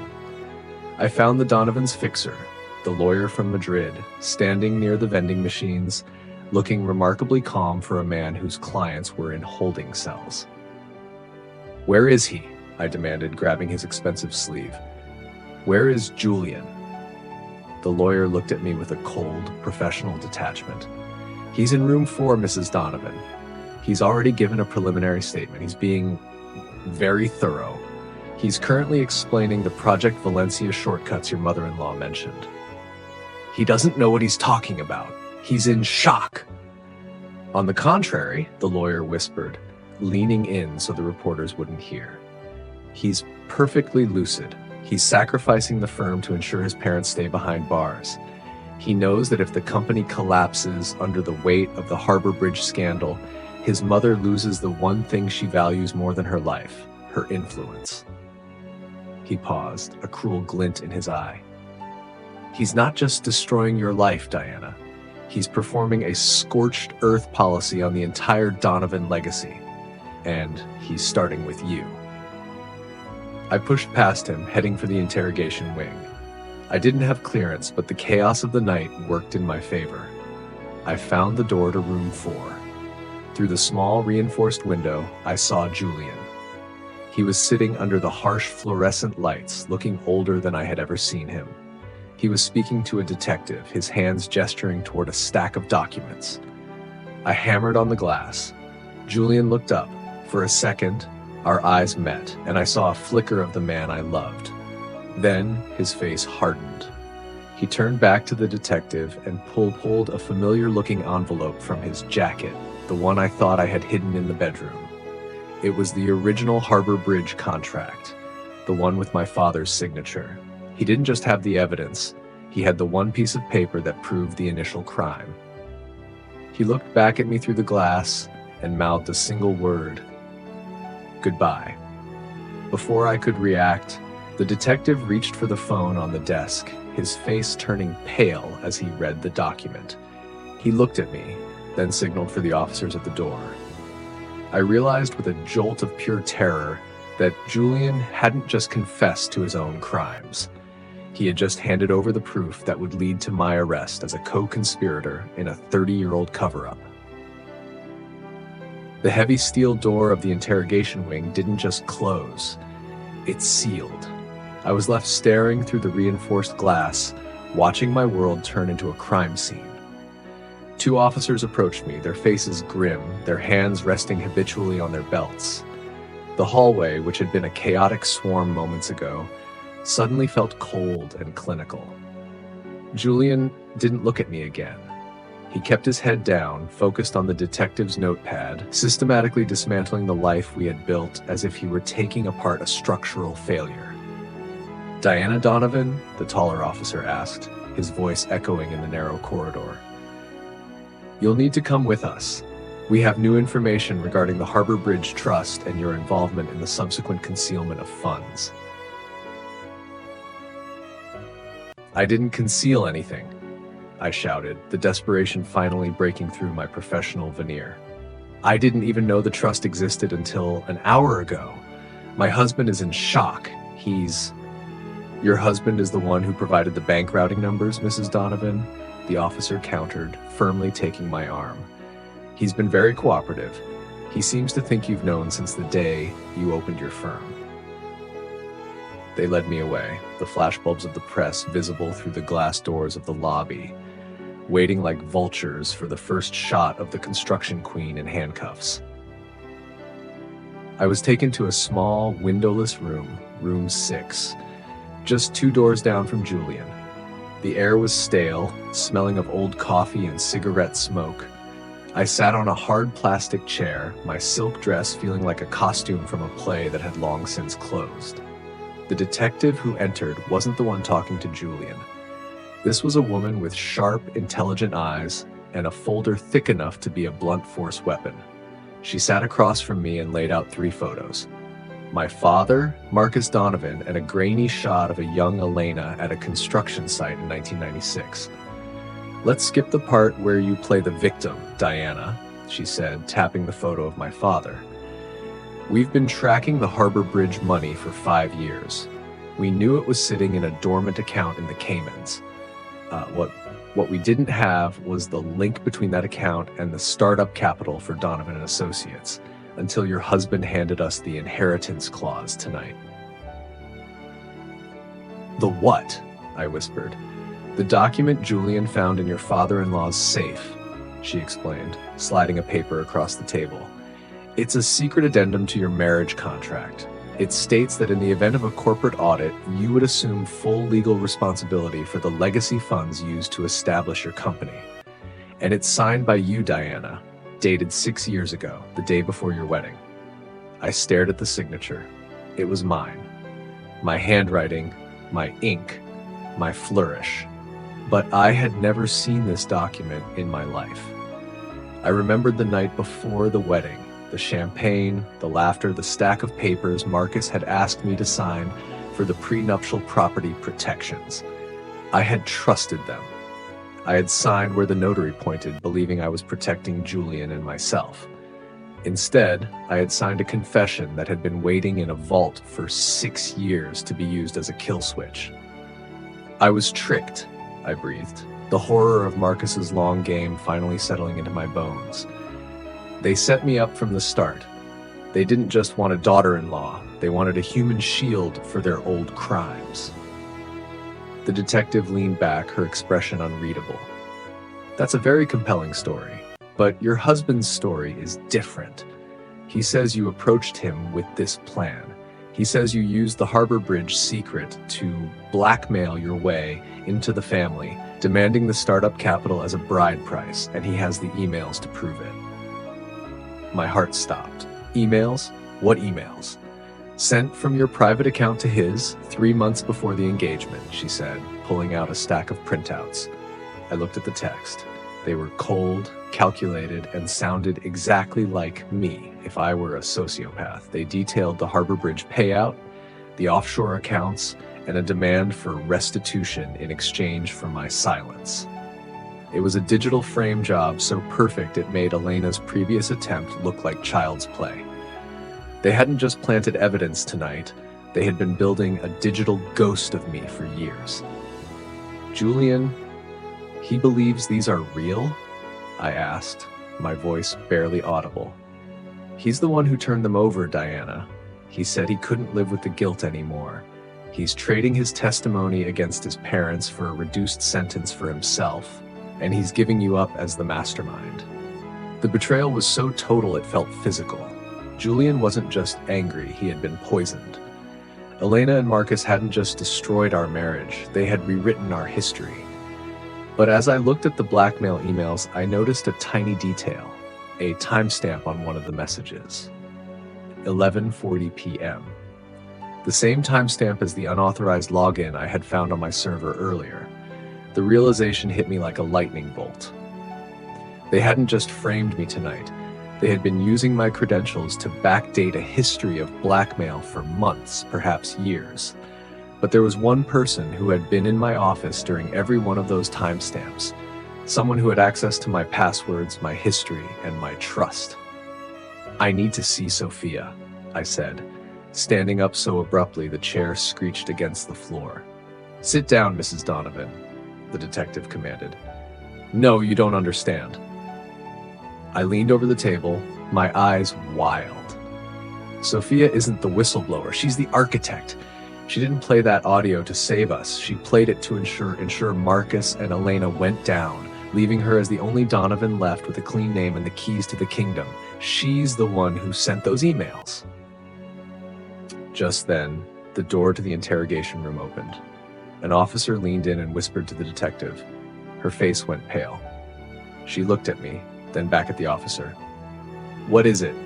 I demanded. Your husband, the detective said, her voice shaking. He just recanted his statement. He's claiming he fabricated the emails to protect someone else. Who? He didn't say. He just walked out of the room, took a pen from the detective's desk, and wrote a single name on the wall before the officers could stop him. She turned her tablet toward me. A photo of the interrogation room wall showed a single word scrawled in black ink. Sophia. But as I stared at the screen, a chilling thought occurred to me. Julian didn't write that to accuse her. He wrote it because Sophia was the only one left in the villa, and Sophia was currently alone with our niece, the heir to the entire Donovan estate. The silence in the interrogation room became a vacuum, sucking the oxygen right out of my lungs. The detective's tablet screen seemed to glow with a malevolent light. Sophia. The name wasn't just a signature, it was a warning. I looked at the black ink on the wall in the photo, seeing not the handwriting of a man in a rage, but the desperate scrawl of a man who had just realized he had been sleeping in a nest of vipers. I have to go, I rasped, pushing past the detective. You don't understand the Donovan dynamics. Sophia isn't the victim. She's the vacuum. She's been waiting for her parents and her brother to neutralize each other so she can inherit the wreckage. Sit down, Diana, the detective barked, but her voice lacked its earlier conviction. She was starting to see the cracks in the narrative. We have units at the villa. Sophia is being questioned as a witness. Questioned? I turned back, my eyes blazing. By who? The same officers Marcus has been playing golf with for 20 years? Sophia isn't just a witness. She's the one who had the baby monitor. She's the one who knew exactly when to play that audio. She didn't do it to save me. She did it to ensure my recording of Elena was aired in a way that made it impossible for the police to ignore. She used me to pull the trigger on her own parents. I realized then why the emails felt so much like me. Sophia had spent years in my shadow, working as my assistant during her summers, learning my syntax, my passwords, and my habits. She wasn't the quiet artistic sister. She was a master of mimicry. And right now, she was back at the villa, the only adult left with the infant heir to the Donovan fortune. Her niece, Julian's daughter from his first marriage, the child who held the ultimate legal claim to the estate if Julian was incarcerated. My phone, which had been sitting on the evidence table, suddenly vibrated. It was a FaceTime call from a number I didn't recognize. I lunged for it, and this time the detective didn't stop me. She leaned in, her eyes fixed on the screen. The video flickered to life. It was dark, the only light coming from the moonlit terrace of the villa. The camera was steady, positioned on a tripod. In the frame sat Sophia. She was back in her silk dress, but she had let her hair down. She looked hauntingly beautiful and terrifyingly calm. In her lap, she held the baby, who was fast asleep. "Hello, Diana," Sophia said, her voice a soft, melodic purl that sent shivers down my spine. "I see you're with the authorities. Good. They should see this. It's important to have a record of the final transition." "Sophia, put the baby down," I said, my voice shaking so hard it was a miracle I could speak. "Whatever you're planning, it's over. Marcus and Elena are in custody. Julian is here. You've won." "Won?" Sophia laughed, a light, tinkling sound that didn't belong in a police station. "I haven't even started. My parents were obsessed with the past, Diana. Harbor Bridge, love letters, old bribes. It was so tiring. They were so busy fighting you that they forgot to look at who was holding the keys to the nursery." She leaned closer to the camera, her face filling the screen. "Julian thinks he's being noble by recanting. He thinks he's protecting me. He always was the sentimental one. But he's right about one thing. I am the architect. I didn't just send those emails. I'm the one who tipped off the internal auditors about the Project Valencia shortcuts. I'm the one who told Marcus you were planning to divorce him. I fed the fire until the whole house was ready to collapse." The detective was already on her radio, screaming for the units at the villa to move in. But Sophia just smiled. "The officers you sent are currently in the wine cellar, Diana. I told them I heard suspicious noises down there. They'll be busy for a few minutes." She stood up, walking toward the stone balustrade, the same one where my life had shattered a few hours ago. You see, a Donovan legacy doesn't end with a trial. It ends with a clean slate. And a clean slate requires the removal of all previous drafts. She looked over the edge, the wind whipping her hair. "If I go over, the baby goes with me. And the story will be that Diana Donovan, the disgraced CEO, sent a hitman or a threat that drove the poor, traumatized sister to a desperate act. The trust fund will dissolve, the firm will be liquidated, and the Donovan name will finally be buried in a tragedy so great that no one will ever look for the money in the offshore accounts I've already moved." "Sophia, don't!" I screamed at the screen. But Sophia wasn't looking at me anymore. She was looking at someone behind the camera. Her expression shifted from triumph to a sudden, jagged mask of fear. "You?" she whispered. The camera tilted as someone grabbed the tripod. The last thing I saw before the feed cut to static was a flash of a familiar gold watch, the one Marcus Donovan had been wearing when he was arrested. But Marcus was in a cell down the hall. I looked at the detective, the blood draining from my face. If Marcus is here and Elena is here, who just walked onto that terrace? The detective checked her monitor, her hands flying over the keyboard. "We just got a report from the hospital," she whispered, her voice trembling. "The DNA results from the Harbor Bridge recovery site 30 years ago. They were just re-uploaded. The body they found wasn't your father's partner. It was a decoy." The cliffhanger wasn't about the money or the bridge. It was the realization that the man who had started this war 30 years ago had never actually left the battlefield. The static on the screen hissed like a nest of snakes, a white noise that filled the interrogation room with the sound of a dying legacy. I stared at the blank tablet, my mind racing through 30 years of shadows. If the body found at the Harbor Bridge wasn't the partner, if the DNA was a decoy, then the deceased architect of my father's ruin had been a ghost in our lives all along. "Get a unit to the terrace, now," the detective screamed into her radio, her professional composure finally shattering. She looked at me, her eyes wide with a dawning horror. "Diana, if that's not Marcus on the screen, and it's not your father, who is it?" "The man who taught them everything," I whispered, the realization hitting me like a physical blow. "Arthur Vance, my father's lead engineer, the one who died when the bridge collapsed." The pieces began to click together with a sickening precision. Arthur Vance didn't just die, he vanished with the funds, leaving my father to take the blame and Marcus to manage the fallout. He hadn't been a victim of the Donovan greed. He was the one who had choreographed it from the shadows. And now he was standing on that terrace with Sophia and the baby. I didn't wait for permission. I bolted from the room, fueled by a primal maternal instinct that overrode every legal consequence. I ran past the guard desk, past the startled reporters, and out into the cool Valencia night. I didn't care about the firm. I didn't care about the trust fund. I only cared about the child and the man I had spent the night destroying. As I reached my car, a shadow detached itself from the side of the building. "Diana." It was Julian. He looked disheveled, his tie gone, his shirt stained with ink and sweat. He had used the chaos of the recanted statement to slip out of the interrogation wing.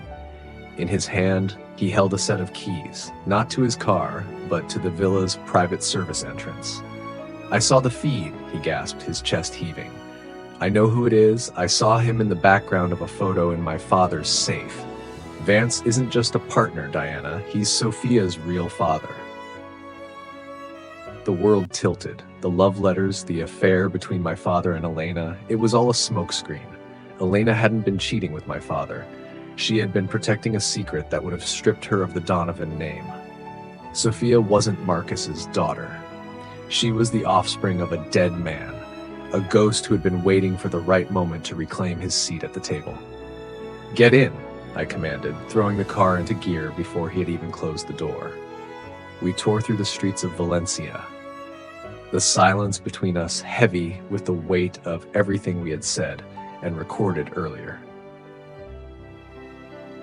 We weren't a couple anymore. We were two survivors tied together by a cord of mutual destruction.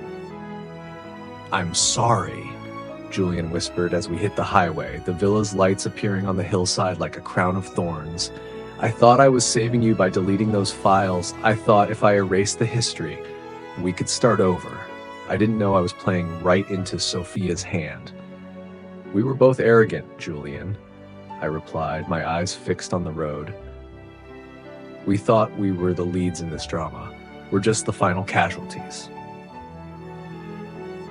We reached the villa's gates. They were standing wide open, the iron bars twisted as if hit by something heavy. I didn't slow down. I drove straight up the gravel path, the tires screaming. We skidded to a halt in front of the main entrance, but the house was silent. No sirens, no officers.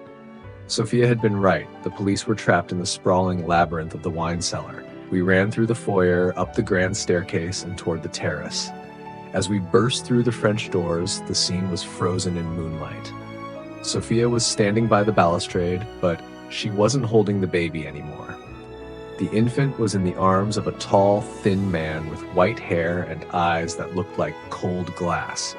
He was wearing an old-fashioned suit, looking every bit the gentleman engineer from 30 years ago. He looked at us with a terrifying, serene smile. "Julian, Diana, so glad you could join the family reunion," Arthur Vance said, his voice as smooth as polished stone. Sophia was cowering behind him, her face bruised. She wasn't the architect anymore. She was a terrified daughter, realizing the monster she had summoned didn't care about her plans. "Give us the baby, Arthur," I said, stepping forward, my hand outstretched. "The police are on their way. This is over." "Over?" Vance laughed, and the sound was like dry leaves skittering over a grave. "It's just beginning. You see, I didn't come back for the money. Marcus and Elena have been sending me my dividends for years. I came back because I heard the Donovan name was finally being dragged through the mud." He looked at the baby, then at the edge of the terrace. "I built a bridge once that was designed to fall. It was my masterpiece. Tonight, I'm going to build a tragedy that will last even longer." He stepped up onto the stone ledge, the wind whipping his coat. Sophia screamed, lunging for him, but he pushed her aside with a casual, brutal strength. "One step closer, and the Donovan heir learns how to fly," Vance whispered. But then, a new sound emerged from the darkness of the house. A slow, rhythmic clapping. We all turned. Marcus Donovan stood in the doorway. He wasn't in a cell. He was holding a glass of scotch, his handcuffs hanging from one wrist, broken. He looked at Vance with a bored, weary expression. "You always were too theatrical, Arthur," Marcus said. "That's why I had to replace the DNA at the bridge. Not to protect you, but to make sure you stayed dead." Marcus raised a small remote in his hand. "The terrace isn't just stone, Arthur. I had it reinforced when Diana moved in. I also had it wired. The cliffhanger wasn't the man on the ledge. It was the realization that Marcus had never lost control of the game, and the wired terrace was set to detonate the moment Vance moved." The rhythmic clapping of Marcus's hands felt like the ticking of a countdown clock. I looked at the man I had sent to prison only hours ago, now standing in the doorway with the casual air of a man hosting a private tasting. The broken handcuff dangling from his wrist was a testament to the fact that in Valencia, the Donovans didn't just know the law, they owned the locks. "Marcus, stop!" Julian yelled, his voice cracking with a mixture of terror and disbelief. "He's holding the baby. If you trigger whatever you've built into this terrace, you're killing your own granddaughter." Marcus took a slow, deliberate sip of his scotch, his eyes never leaving Arthur Vance. "A legacy is only worth preserving if it's clean, Julian. I told you that. Arthur here is a stain that refused to wash out. He's been a ghost in my ledger for 30 years, extorting the foundation of this family." He looked at the remote in his hand, his thumb hovering over a red LED. "I didn't break out of a police transport to save a child. I came back to finish a demolition I started 3 decades ago." Arthur Vance stood balanced on the precipice, the wind howling around him, the baby clutched to his chest. He didn't look afraid. He looked ecstatic. "You always were a builder of cages, Marcus. You think a few pounds of plastic explosives scare a man who's been living in a grave? If this terrace goes, we all go. The engineer, the thief, the heir, and the builder." He looked at me, his eyes reflecting the moonlight with a jagged, insane light. "Tell me, Diana, is this the construction you wanted to be known for?" I didn't look at him. I looked at the baby's small, pale hand reaching out from the blanket. My heart was a drum in my ears, drowning out the wind. I realized that Marcus and Arthur were two sides of the same coin, men who would rather see the world burn than lose their grip on the narrative. They were fighting over the past, while the future was literally hanging off a ledge. "Sophia," I hissed, catching her eye. She was huddled on the floor, her silk dress torn, her face a mask of primal fear. "The remote. Look at Marcus's hand." Sophia looked up, her gaze shifting from the ledge to her father. She saw the remote, and she saw the cold, detached murder in Marcus's eyes. She realized in that moment that she meant nothing to him. She was just another draft to be erased. A sudden, sharp clarity seemed to take hold of her. The quiet, mimicked girl vanished, replaced by a desperate, lethal focus. "You won't do it, Dad," Sophia said, her voice trembling but audible. "You're too proud of this house. You wouldn't scar the stone." "Watch me, Sophia," Marcus replied, his thumb pressing down slightly. The red light on the remote turned green. A low, mechanical hum began to vibrate beneath our feet, the sound of the terrace's structural supports preparing to disengage. "Now!" I screamed. Julian lunged at Marcus, tackling him into the mahogany doorframe, the Scotch glass shattering against the floor. At the same moment, Sophia didn't run away. She ran toward the ledge. She didn't go for the baby. She threw herself at Vance's legs, her weight unbalancing the old man just as the first click of the demolition sequence echoed through the stone. Vance lurched backward, his heels slipping on the smooth marble. I dived forward, my fingers scraping the stone, reaching for the bundle of blankets. Time seemed to liquefy. I saw the baby's eyes open, wide and blue, mirroring the night sky. I felt the cold air as Vance began to tip over the edge. I grabbed the corner of the blanket, my muscles screaming as I pulled the child toward my chest. Vance's eyes met mine for a split second, a look of pure, ancient hatred, and then he was gone. But he didn't fall alone. His hand had snared Sophia's wrist. "Sophia!" Julian roared, scrambling away from Marcus, who was pinned under him. I held the baby tight, rolling back toward the safety of the interior doors, just as the outer 3 feet of the terrace groaned and separated from the villa. A sickening roar of tearing metal and crumbling stone filled the air. I looked back, my heart stopping. Sophia was hanging from the jagged edge of the remaining stone, her other hand locked in the iron grip of Arthur Vance, who was dangling over the 100-foot drop to the orange groves below. The weight was too much. The stone she was holding onto was cracked, weeping dust. "Let go of him, Sophia," I cried, crawling toward the edge. "Let him go. I can't," she sobbed, her fingers slipping. "He won't let go of me." Vance looked up at her, a terrifying smile stretching his face. "If I'm going back to the grave, daughter, I'm taking the best thing I ever made with me."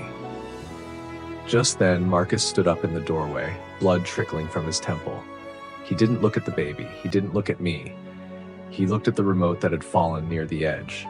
He lunged for it, his eyes fixed on the final sequence button, the one that would bring down the entire terrace, Sophia and Vance included, to hide the evidence of his presence. The cliffhanger wasn't the fall, it was the realization that Marcus was about to kill his daughter to ensure no one lived to tell the police he had escaped his cell. The roar of the collapsing stone was eclipsed only by the terrifying, focused silence of Marcus Donovan. He didn't look like a father. He looked like a man performing a necessary amputation. His hand closed around the fallen remote, his thumb hovering over the final override. To Marcus, the terrace was no longer a part of his home. It was a witness that needed to be silenced. If the entire structure fell, Sophia's body and Vance's would be buried under tons of historical marble, and Marcus could vanish back into the shadows of the escape he had orchestrated. "Marcus, don't!" Julian screamed, launching himself across the vibrating floor. But he was too far. I was on my knees, the baby tucked firmly against my chest, my other hand stretched toward the crumbling edge. Sophia was slipping. Her fingernails were bleeding, scratching uselessly against the smooth, polished surface of the remaining stone. Below her, Arthur Vance was a dead weight, a parasitic ghost literally pulling her into the abyss. He looked up at her with a ghastly, loving smile, his fingers clamped around her wrist like a shackle. "It's okay, Sophia," Vance whispered, the wind carrying his voice up to us. "We'll be the only ones who truly stay together." "Help me." Sophia's voice was a thin, high-pitched wail. I reached the edge. I ignored the groaning of the metal beneath me. I reached out and grabbed Sophia's free hand. Her skin was ice-cold and slick with sweat. For a moment, we were a human chain of 3 generations of secrets, suspended over a 100-foot drop. The vibration in the floor intensified. Marcus had pressed the button. "Let go of him, Sophia," I yelled, the wind whipping my hair into my eyes. "Kick him! Do something!" "I can't. He's too heavy," she gasped, her eyes wide with the realization that her father, the man she had tried to mimic, and the man who had sired her were both actively trying to kill her.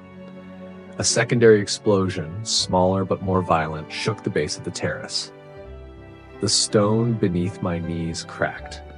Marcus stood at the doorway, his face a mask of cold industrial logic.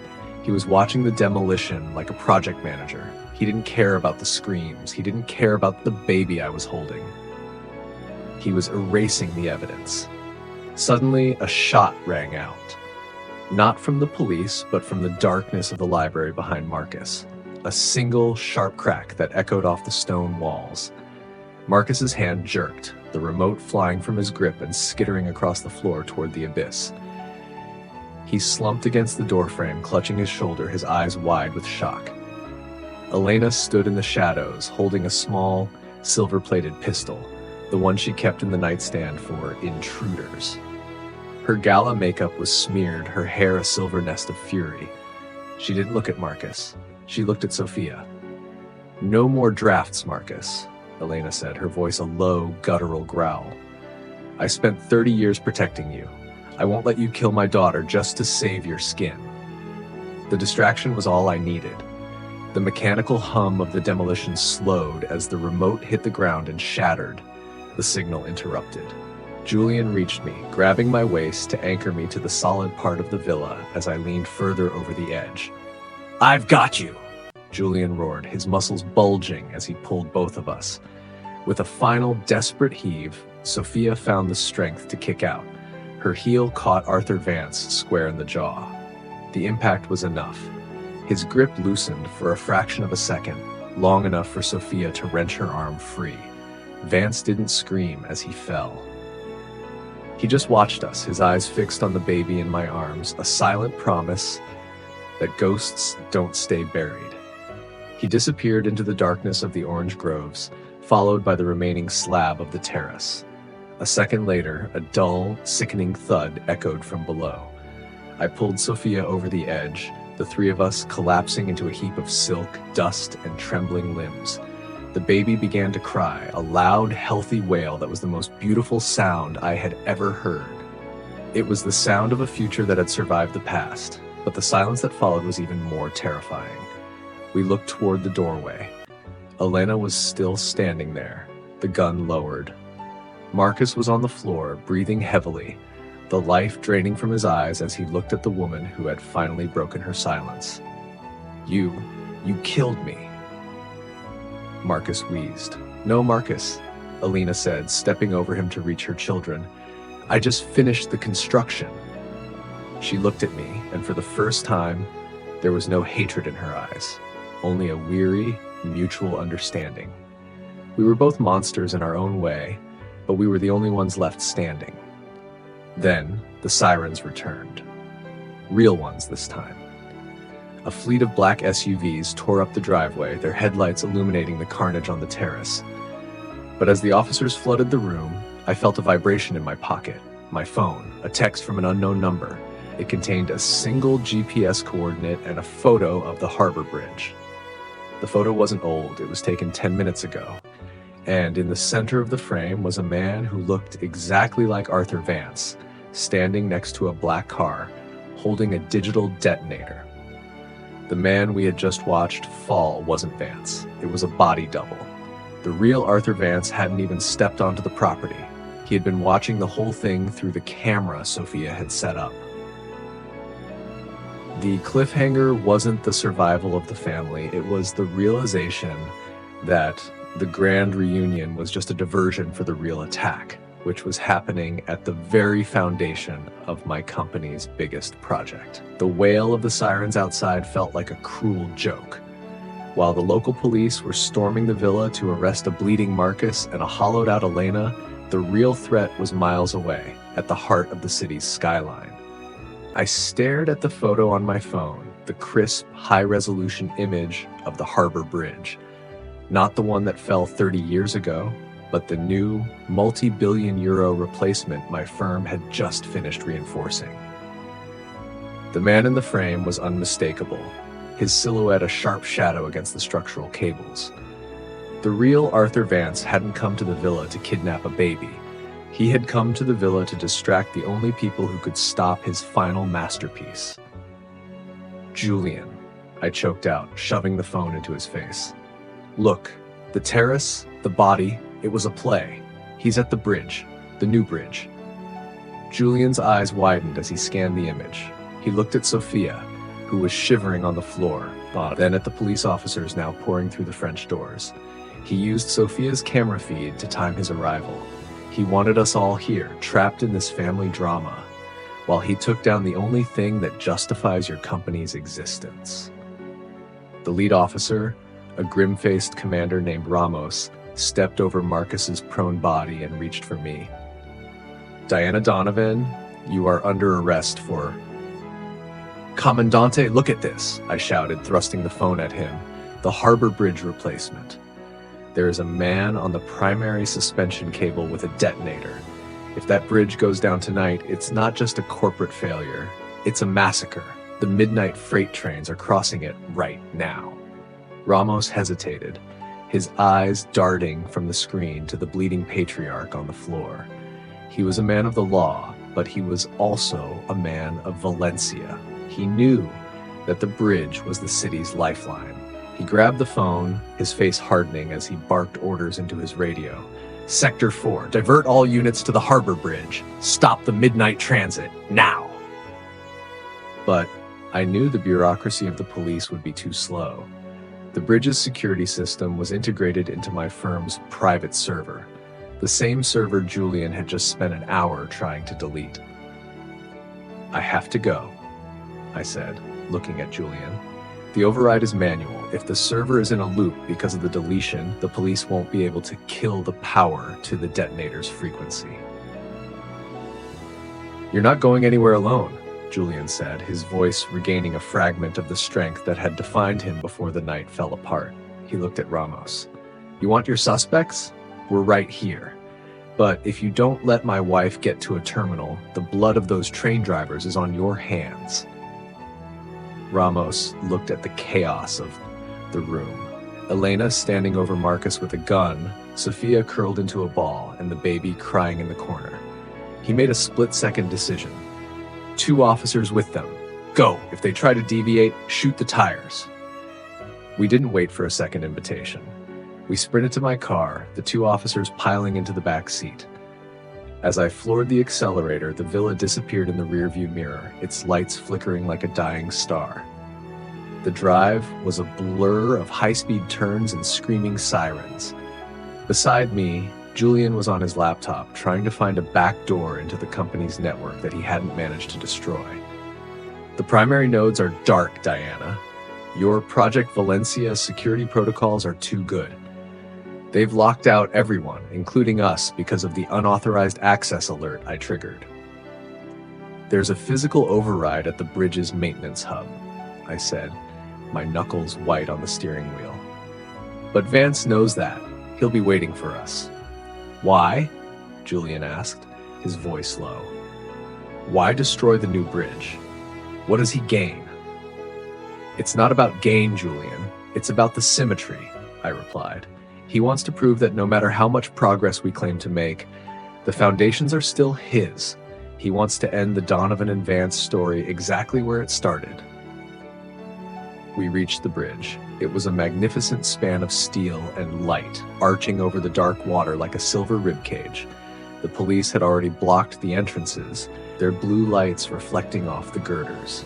But high above, near the central pylon, a single red light was blinking. A heartbeat for a bomb. I skidded to a stop at the maintenance gate. I didn't wait for the officers. I grabbed my master key card and ran toward the service elevator. Julian was right behind me. We hit the button for the top deck, the elevator groaning as it ascended into the wind-whipped heights. When the doors opened, the air hit us like a physical blow. We were 500 feet above the water. Standing on the narrow catwalk near the main cable was the man from the photo. He wasn't the old, frail gentleman we had seen on the terrace feed. This man was younger, his face reconstructed, his movements precise. "Arthur Vance," I called out, the wind snatching my words. The man turned. He wasn't Vance. He was the private investigator I had hired 6 months ago to find the truth about the harbor bridge. The man who had been sending me the evidence all night. "Hello, Diana," he said, holding the detonator with a steady hand. "I told you I'd find the real beneficiary of the harbor bridge. I just didn't tell you that I was looking at her." He pointed the detonator not at the bridge, but at the digital tablet strapped to the cable. On the screen was a live broadcast of my firm's bank accounts. "The money didn't go to Marcus," he shouted over the wind. "It went to a shell company that you signed for 3 years ago. You didn't just inherit the crime, Diana. You've been the one funding Vance's disappearance all along." The cliffhanger wasn't the bomb. It was the realization that the blackmail emails weren't fake. My own signatures were on the payments, and as Julian looked at me in the flickering red light of the detonator, I realized I had no memory of ever signing them. The wind at the top of the bridge screamed like a chorus of the damned. I stared at my private investigator, a man I had trusted with my deepest secrets, as he stood there holding a detonator that looked like a surgical tool. The red light from the device pulsed against his face, making him look like a demon carved from the night. "That's impossible," I yelled, my voice cracking against the gale. "I never signed those transfers. I never even knew that shell company existed." "The signatures are verified, Diana," he countered, his eyes cold and devoid of the professional warmth he'd shown me for months. "Biometrically, encrypted. Every month for the last 3 years, you've been feeding the ghost of Arthur Vance. You didn't hire me to find the truth. You hired me to see if there was any leak in your own cover-up. But I don't work for you. I work for the only Donovan who actually cares about justice." Julian stepped back from me, his face a mask of absolute horror. He looked at the tablet on the cable, then at my hands as if he expected to see them stained with blood. "Diana, is this why you were so desperate to get to the server? Not to save the bridge, but to delete the evidence of your own payments?" "Julian, no. He's lying." I reached for him, but he retreated further toward the edge of the catwalk. The 2 police officers who had followed us were now drawing their weapons, their eyes darting between me and the investigator. "The detonator isn't for the bridge," the investigator shouted, his thumb hovering over the button. "There are no explosives, Diana. I'm an investigator, not a terrorist. The detonator is a send command. 1 click, and the entire audit trail of your payments to Vance goes to the European Central Bank, the press, and every law enforcement agency on the continent. You'll be the woman who funded the man who killed your father's legacy." I looked at the tablet. If he clicked that button, it wouldn't matter if I was innocent.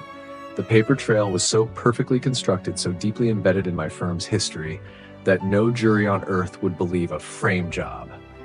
I would lose everything: my firm, my freedom, and the last shred of Julian's love. "Why?" I asked, looking at the investigator. "Who is the Donovan you work for?" "The one you ignored," a voice said behind us. We spun around. Sophia was standing by the elevator doors. She wasn't shivering anymore. She was wearing a dark, waterproof coat, and her eyes were as hard as the steel girders surrounding us. She held a second tablet in her hand, the master control for the bridge's lighting. "Sophia?" Julian whispered. "You were so busy playing the hero and the victim, Diana," Sophia said, stepping onto the catwalk. Her voice was steady, amplified by the wind. "You thought I was just the mimic, but I didn't just learn your passwords, I learned your ambition. I realized that as long as you and Julian were the golden couple, I was just the background noise of the Donovan family. So I created a ghost. I didn't just find Arthur Vance's trail, I invented it." The world seemed to stop. Invented it? "Arthur Vance died 30 years ago, Diana. My father, Marcus, really did kill him," Sophia said with a chilling smile. but a dead man is a perfect scapegoat. I created the shell companies. I used your digital signature, the one I stole during my internship at your firm, to fund the accounts. I made you into the benefactor of a ghost. And tonight, I used that ghost to drive you and Julian into a war you could never win. She looked at Julian, her expression softening for a fraction of a second. I'm sorry, brother. You were collateral damage, but you were always too weak to lead. You would have let Diana run this family into the ground with her integrity. I'm the only one who has the stomach to do what's necessary. She turned back to me. Now, Diana, you have a choice. You can sign the resignation and transfer papers I've prepared on this tablet. You hand over the firm to me, and the investigator here accidentally drops that detonator into the ocean. You walk away with your marriage intact, but your career dead. Or he clicks send. You go to prison for life, and I inherit the firm anyway, as the only remaining officer of the board. I looked at the black water 500 feet below. The midnight freight train began to rumble onto the far end of the bridge, the vibrations shaking the catwalk. The police officers were frozen, realizing that this wasn't a crime they could solve with bullets. It was a corporate coup d'etat staged in the clouds. You think Julian will stay with me if I do this? I asked, looking at my husband. Julian looked at Sophia, then at me. He saw the trap. He saw the cold, brilliant malice in his sister's eyes. But then he looked at the tablet strapped to the cable. She's lying, Diana, Julian said, his voice rising above the roar of the train. She didn't just steal your signature. Look at the timestamps. Look at the location data. I looked. The location for the last transfer wasn't my office. It wasn't the villa. It was a hospital in Switzerland. The same hospital where Julian had been treated for a racing injury 3 years ago. The cliffhanger wasn't Sophia's confession. It was the realization that Julian wasn't the collateral damage. He was the one who had actually authorized the first payment. The roar of the midnight freight train crossing the span felt like a physical heartbeat under my feet. I stared at the tablet, the glowing screen revealing a truth that made the wind feel like ice against my skin. The location data for the initial payment to the shell company was pinned to the Zurich Medical Center. Julian's injury. 3 years ago. I looked at my husband, the man who had just spent the entire night claiming to be the moral compass of our marriage, was now backing away toward the edge of the catwalk. His face was no longer a mask of horror, it was a mask of shame. Julian, I whispered, the word nearly lost in the mechanical thunder of the train. You were the one. It wasn't Sophia. It wasn't Marcus. It was you. I did it for us, Diana, Julian shouted, his voice cracking. He didn't look at the investigator or the police.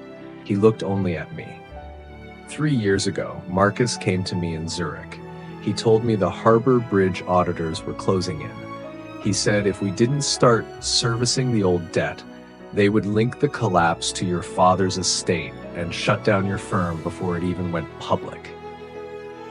I used your digital key while you were sleeping in the hospital chair next to me. I thought if I just paid enough to keep the ghost quiet, you'd never have to know. Sophia let out a sharp, jagged laugh. Oh, Julian, you're even more pathetic than I thought. You didn't pay to protect her. You paid because you were afraid that if Diana lost her firm, she'd realize she didn't need a Donovan anymore. You bought her dependence. She turned to me, her eyes glinting. I just took over the payments when Julian got cold feet. I didn't invent the ghost, Diana. I just gave it a better salary. The betrayal was a double-edged sword, cutting through every memory I had of our life together. My husband had shackled me to his family's crimes under the guise of protection, and his sister had used those shackles to steer me toward a cliff. The train, the investigator muttered, his eyes fixed on the tracks below. It's slowing down. He was right. The massive freight train, carrying tons of industrial chemicals, was grinding to a halt in the center of the bridge. This wasn't a scheduled stop. What did you do, Sophia? I demanded. Me? Sophia smiled, holding up her tablet. I told you, I'm the architect. The train isn't stopping because of a bomb. It's stopping because I've overridden the bridge's weight sensors. The system thinks the structural integrity is failing. In 60 seconds, the automated emergency protocols will vent the gas lines that run beneath this catwalk to prevent an explosion.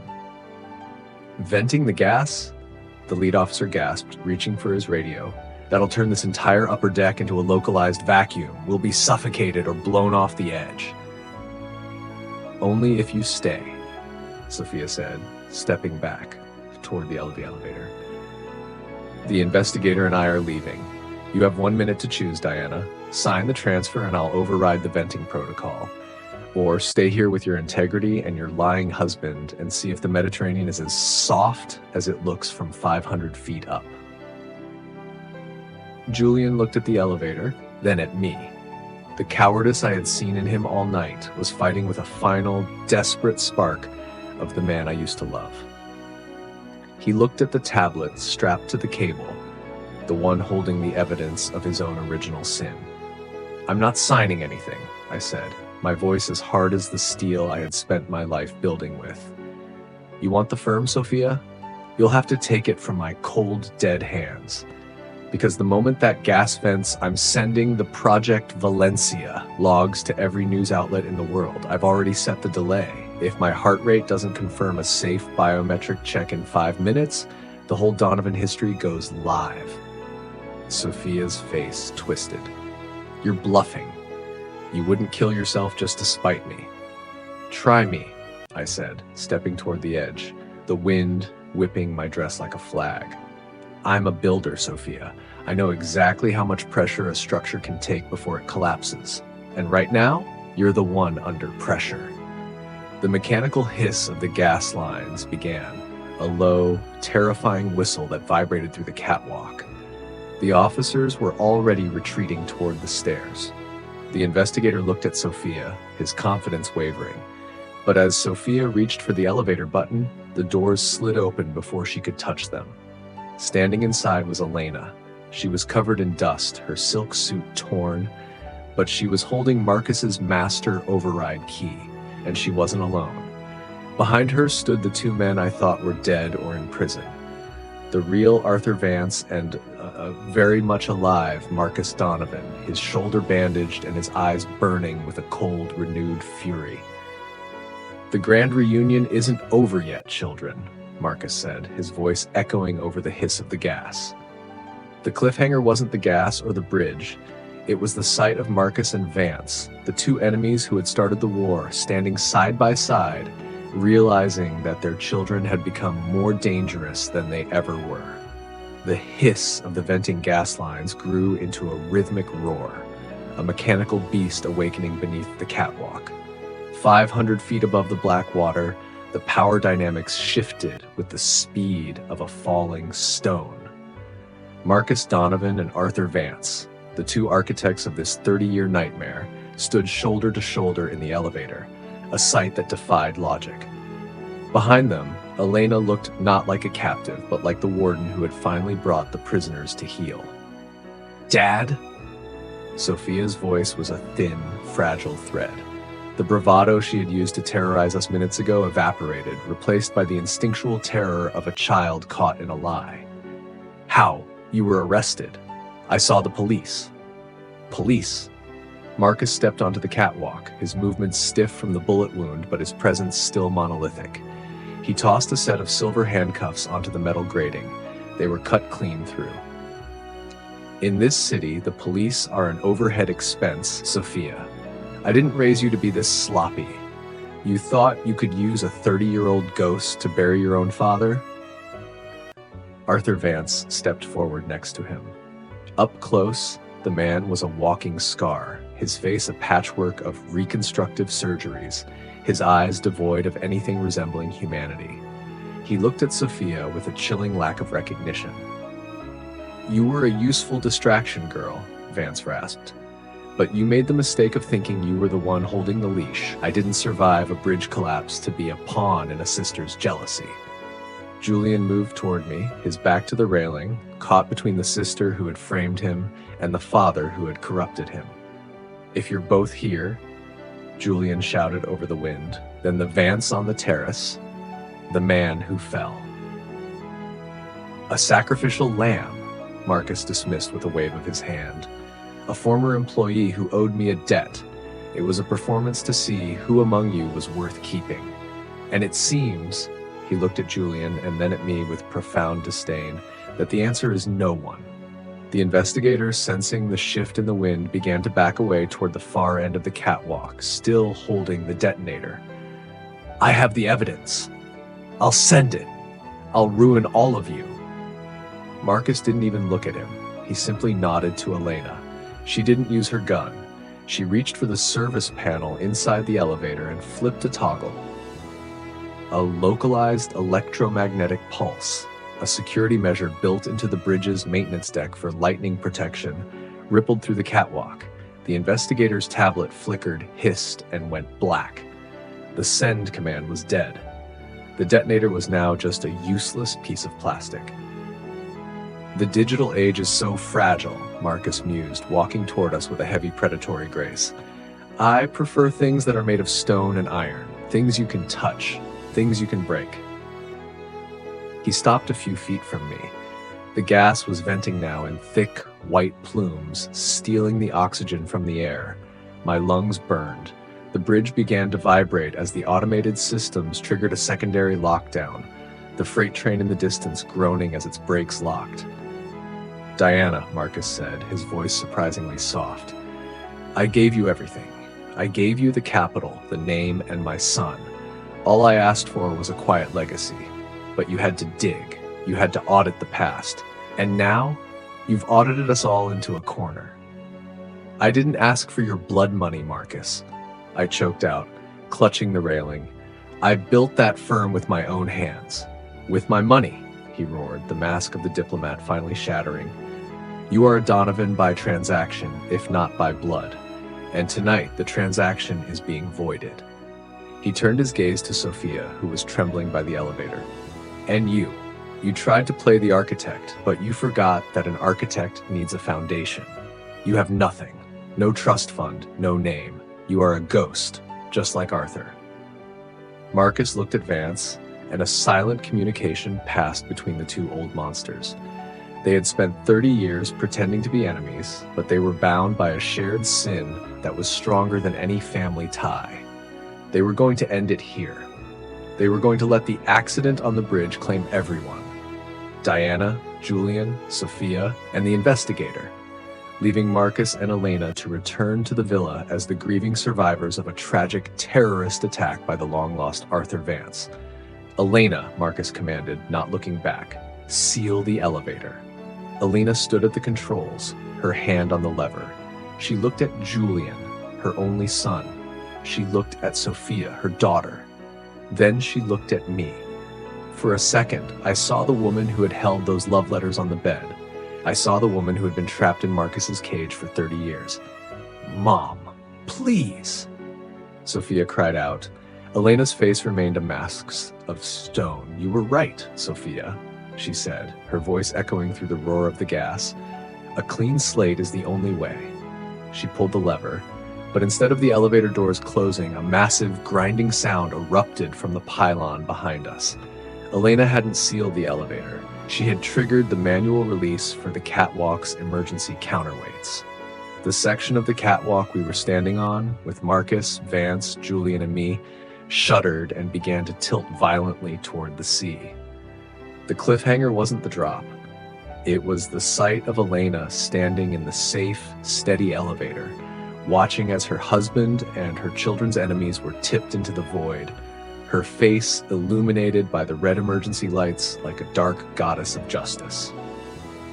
The world tilted at a nauseating angle.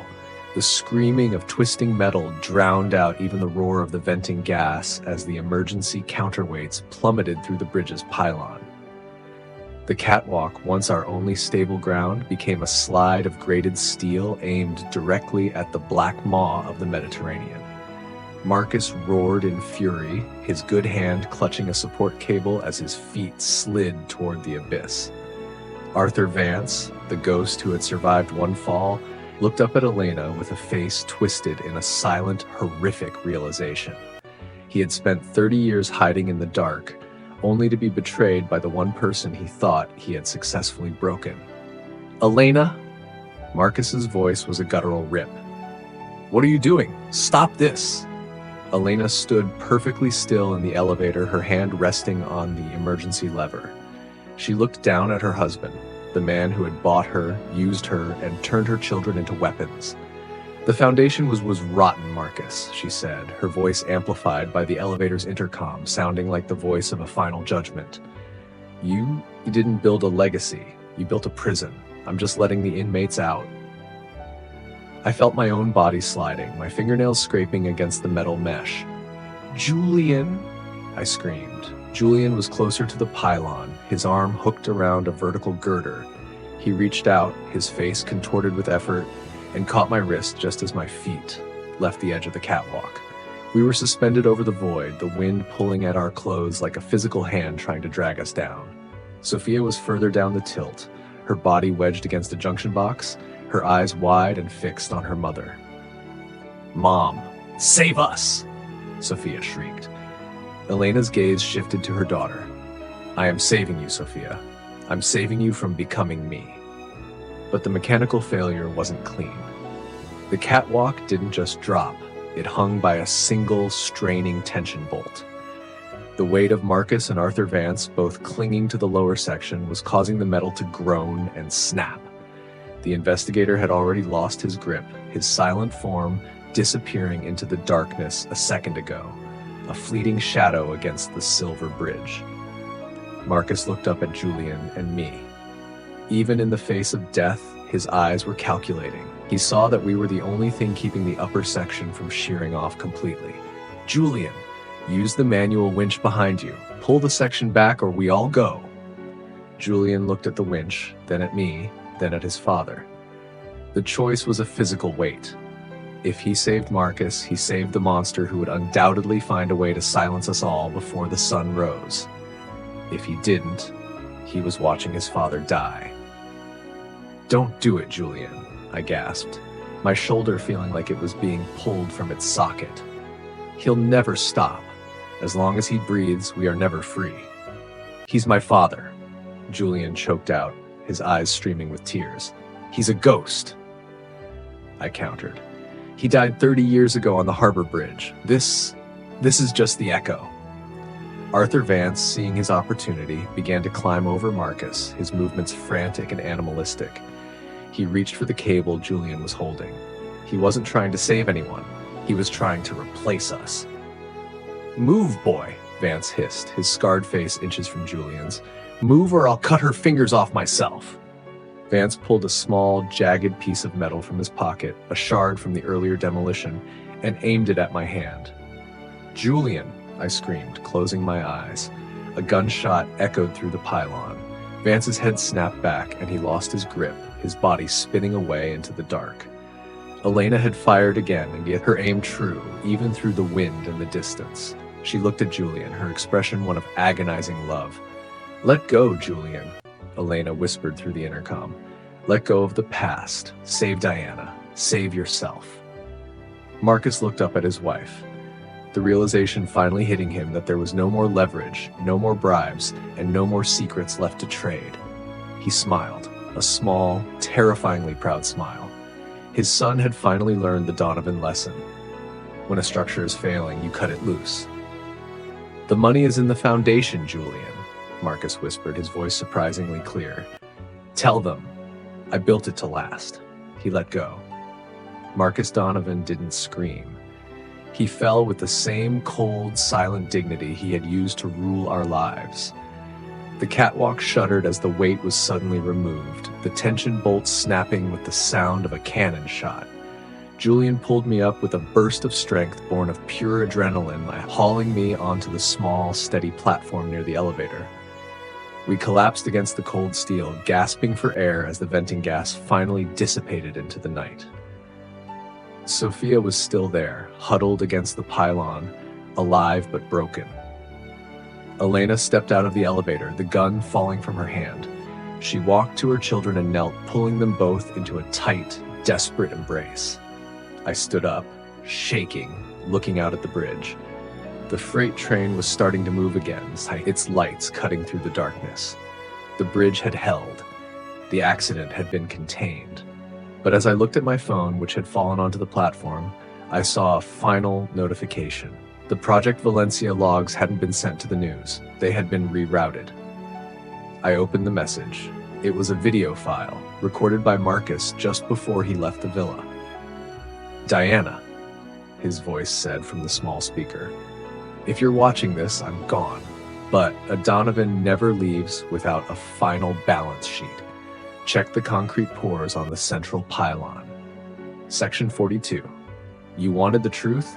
It's buried in the one place you can never dig up without destroying the entire city."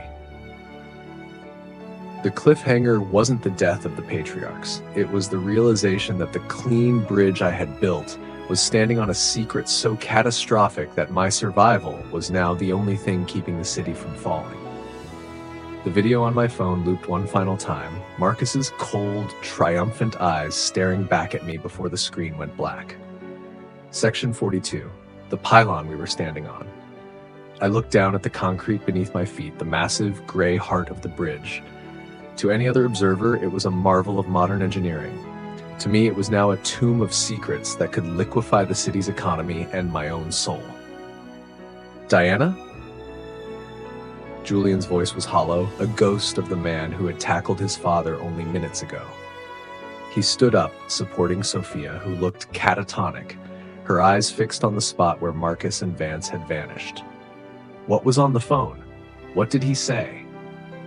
I didn't answer. I couldn't. If I told Julian that his father had compromised the structural integrity of the city's most vital artery, he would break. And if I told the police standing at the base of the bridge, they would be forced to condemn the structure, bankrupting my firm and throwing Valencia into a logistical nightmare that would last a decade. Marcus hadn't just left a message. He had left a poison pill. It was nothing, I lied, my voice steady, the same voice I used to close multi-million-dollar deals. I slipped the phone into my pocket. Just a final insult. We need to get off this bridge. Elena, we need to move. Elena looked at me, her eyes sharp and knowing. She had lived with Marcus for 30 years. She knew the look of a woman who had just inherited a curse. She didn't press me. Instead, she ushered Sophia into the elevator. The ride down was a descent into a new kind of silence, not the silence of peace, but the silence of a cover-up beginning to take root.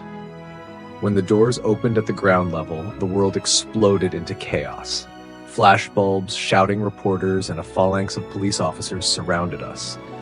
Comandante Ramos pushed through the crowd, his face a mixture of relief and professional fury. "Where is Marcus Donovan?" he demanded, his hand on his holster. "And the man on the cable?" "They're gone, Commandante," I said, stepping forward, the wind still whipping my hair. "A structural collapse on the maintenance catwalk. They fell into the sea. There was nothing we could do." Julian looked at me, a flicker of confusion crossing his face, but he didn't contradict me. He had learned the lesson of the night. Some truths are too heavy for the world to carry.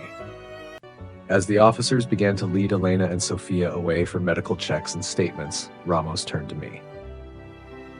"The bridge, Mrs. Donovan. Our engineers are reporting a massive sensor spike in the central pylon right before the catwalk fell.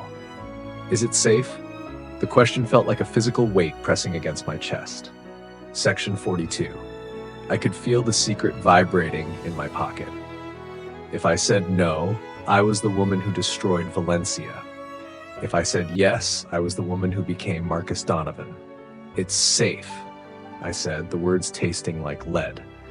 The spike was a localized reaction to the counterweight release. The core is solid. I'll provide the full telemetry logs from my server by morning. Ramos nodded, satisfied, and moved away to coordinate the recovery effort for the bodies in the water. I stood there, watching the flashing blue lights of the ambulances, realizing that I had just completed my final construction. I had built a lie that would hold the city together. I felt a hand on my shoulder. It was Julian. He looked exhausted, his face aged 10 years in a single night. "It's over, Diana. We can go home. We can finally walk away from all of it." "Can we, Julian?" I looked at him, and for the first time I didn't see my husband. I saw the son of the man who had taught me how to bury a secret. "You lied to me for 3 years to protect me. Your sister tried to frame me to save the family, and your father, he gave me the truth as a weapon to ensure I never leave." "What truth?" he asked, his grip tightening on my shoulder. "The kind of truth that keeps you awake at night," I whispered. "Go with Sophia, Julian. She needs you. I have to go back to the office. I have logs to prepare." I walked away from him, toward my car, leaving him standing in the middle of the crime scene. I didn't look back. I drove through the empty streets of Valencia, the orange blossoms smelling like rot and renewal. I reached the office, the silent, dark heart of my little enterprise. I sat at my terminal, the same one where Sophia had forged my life, and I opened Section 42 of the Harbor Bridge schematics. I began to dig. I bypassed the encrypted layers Marcus had hidden, and there, buried in the digital blueprints, I found it. It wasn't just a structural flaw. It was a list of every politician, every inspector, and every official who had taken a bribe to allow the bridge to be built. My name wasn't on the list, but my firm's bank account was the one used to pay them. But then, my screen flickered. A new message appeared, overriding my access. "Did you think you were the only one who could audit a ghost, Diana?" It was a live feed from the nursery at the villa. Sophia was sitting in the rocking chair, her catatonic state gone. She was holding her tablet, a glass of wine in her hand, and she was smiling directly into the camera. "The bridge is solid, Diana," Sophia said, her voice coming through my speakers. "I fixed the concrete pours months ago when I was interning. But the bribe list? That's my insurance policy. You lied to the police tonight to save the bridge, which means you're now officially an accomplice to everything my father ever did." The cliffhanger wasn't Marcus's secret. It was the realization that Sophia had never been the victim or the second act. She had been the director all along, and I had just played my part to perfection. The digital feed from the nursery felt like a cold blade pressed against my throat.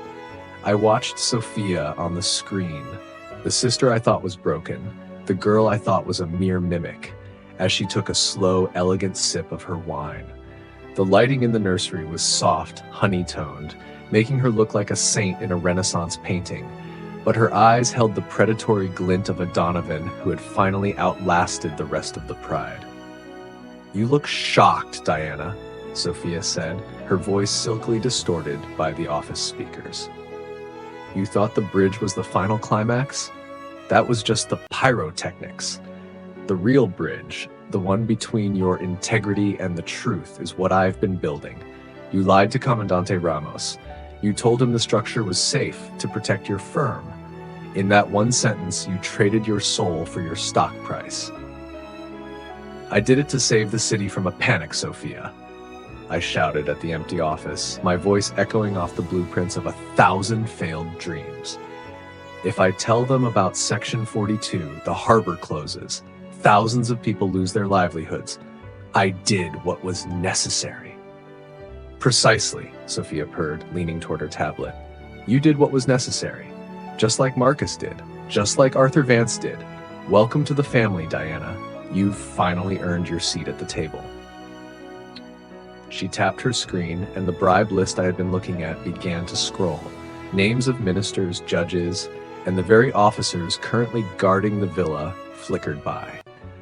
"This list is currently syncing to a private cloud. If I so much as lose my internet connection for more than an hour, the file is released. You are now the guardian of my silence, just as Marcus was the guardian of yours." I looked at the list. My name wasn't there, but the fingerprints of my firm were everywhere. I had spent a decade building a skyscraper of reputation, and Sophia had just revealed that the entire thing was built on a sinkhole. But as I watched the list scroll, I noticed something Sophia hadn't mentioned.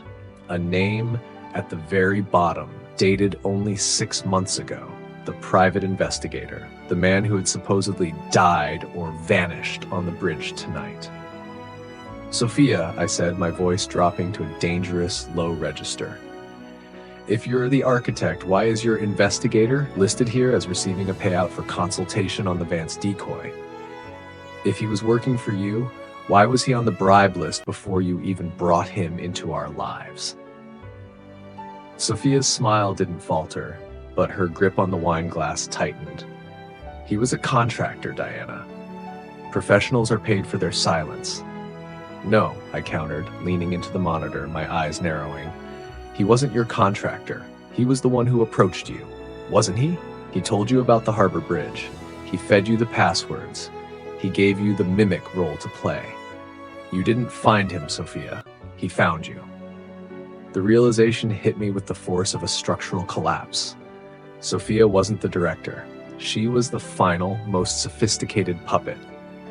The investigator isn't dead, is he? I asked. The door to my office, the heavy reinforced steel door I had locked myself behind, slowly creaked open. I didn't turn around. I didn't need to. The scent of salt water and expensive tobacco filled the room. The sound of a heavy, measured footfall approached my desk. You always were the brightest of the bunch, Diana, a voice said. It wasn't the investigator's voice. It was the voice from the bridge, but deeper, stripped of its theatricality. I turned my chair. Standing there, soaked to the bone but looking remarkably composed, was the man I had watched fall into the sea. He wasn't Arthur Vance, and he wasn't the investigator. He pulled a damp leather wallet from his jacket and tossed a badge onto my desk. International Maritime Fraud Division. Arthur Vance didn't die tonight, and he didn't die 30 years ago, the man said, pulling a chair up and sitting across from me, as if we were about to discuss a routine audit. The man you saw fall tonight was a career criminal we've been using as bait. The real Arthur Vance has been in a federal witness protection program for 3 decades, providing the evidence we needed to map the entire Donovan network. We didn't need to catch Marcus. We needed to see who would step into his shoes.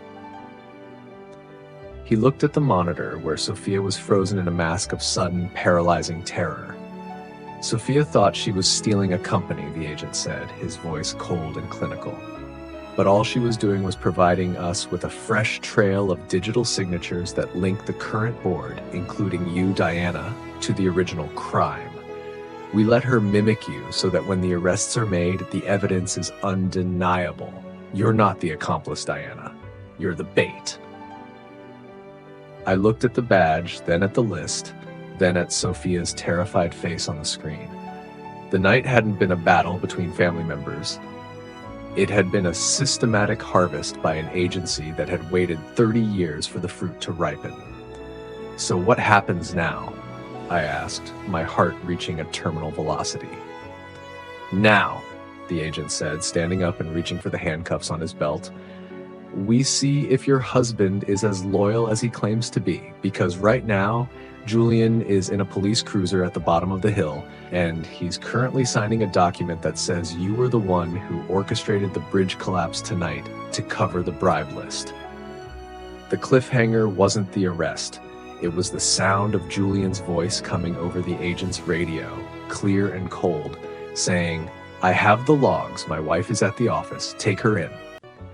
The voice crackling over the agent's radio was a jagged shard of glass cutting through my remaining hope. Julian. My husband. The man who had held my hand 500 feet above the ocean, whispering about a future we could never have, was now the one handing the handcuffs to the law. The betrayal was total. It was the final structural collapse of the Donovan legacy, and I was the one buried under the rubble. He's doing it to protect Sophia, I whispered, the realization settling into my bones with a cold, hollow thud. He knows she's the only one left who can raise that child. He's giving you me, so you'll leave her alone. A sacrifice for a sacrifice, the agent replied, his face a mask of professional apathy.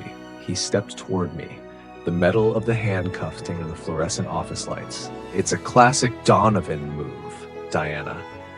They always trade the outsider to keep the bloodline clean. You were just a high-value asset they finally decided to liquid. I looked at the monitor. Sophia was still there, but she wasn't smiling anymore. She was watching the feed of my office, her eyes wide as she realized that Julian's betrayal was her only hope for survival. She saw me looking at her, and for a split second, a flicker of genuine remorse crossed her face. Or perhaps it was just the reflection of the wine glass. "No," I said, standing up, my spine straightening with a defiance that felt like a rebirth. "I am not an asset, and I am not a Donovan." I didn't run. I didn't fight. Instead, I reached for the tablet on my desk, the one containing the real telemetry of Section 42. I didn't send it to the news. I didn't send it to the bribe list. I sent it to the automated structural feedback loop of the bridge itself. "What are you doing?" the agent barked, lunging for the device. "I'm finishing the audit," I said. On the bridge, 5 miles away, the weight sensors I had overridden earlier suddenly recalibrated. The system recognized the true structural reality of Section 42, the hollowed-out concrete and the rusted reinforcements. The automated safety protocol didn't vent gas this time. It triggered a total lockout of the bridge, sealing the gates and activating every emergency siren in the city. The bridge was no longer a secret. It was a monument of evidence that no bribe could hide. By forcing the system to recognize its own failure, I had made the bribe list public record. If the bridge was unsafe, every inspection report, every signature, and every payout linked to its construction would be scrutinized by an international commission. The agent froze as his own tablet began to explode with notifications. "You just cost this city billions, Diana. You just ended your career." "I ended the game." I corrected him, holding out my wrists. "You wanted a mastermind? You've got one. But you'll have to explain to your superiors why you let a witness protection ghost drive a narrative that nearly cost 1,000 lives tonight." The walk to the police cruiser was the longest of my life. The cameras were there, their flashes blinding, their questions a dull roar. I saw Julian in the back of the car ahead of mine. He looked at me through the tinted glass, his face a mask of agony. He had tried to save the Donovan name one last time, and I had just set it on fire. As the car pulled away, the harbor bridge loomed in the distance, bathed in the harsh white light of 1,000 emergency flares. It was still standing, but it was broken, a perfect metaphor for the woman I had become. 6 months later, the trial of the century was over. Marcus and Elena were gone, their secrets buried with them in the Mediterranean. Sophia had vanished, taking the baby and a fraction of the offshore accounts that the authorities couldn't trace. Julian was serving a reduced sentence for obstruction, a man without a family or a fortune. And me? I sat in a small, quiet room with a view of a different sea. I had no firm, no stock price, and no husband. But as I opened the morning paper and saw the headline, "New Harbor Bridge Foundation Poured, a Legacy of Transparency," I felt a strange, terrifying peace. My phone buzzed on the table. It was a text from an unknown number in Valencia. "The concrete is set, Diana, but the orange blossoms still smell like you." I looked at the screen, a small, sad smile touching my lips. I didn't know if it was Sophia or Julian or a ghost I hadn't met yet. I simply turned the phone off and walked out into the sun. I was finally free of the Donovan secrets. But as every builder knows, a clean slate is just a place to start a new design.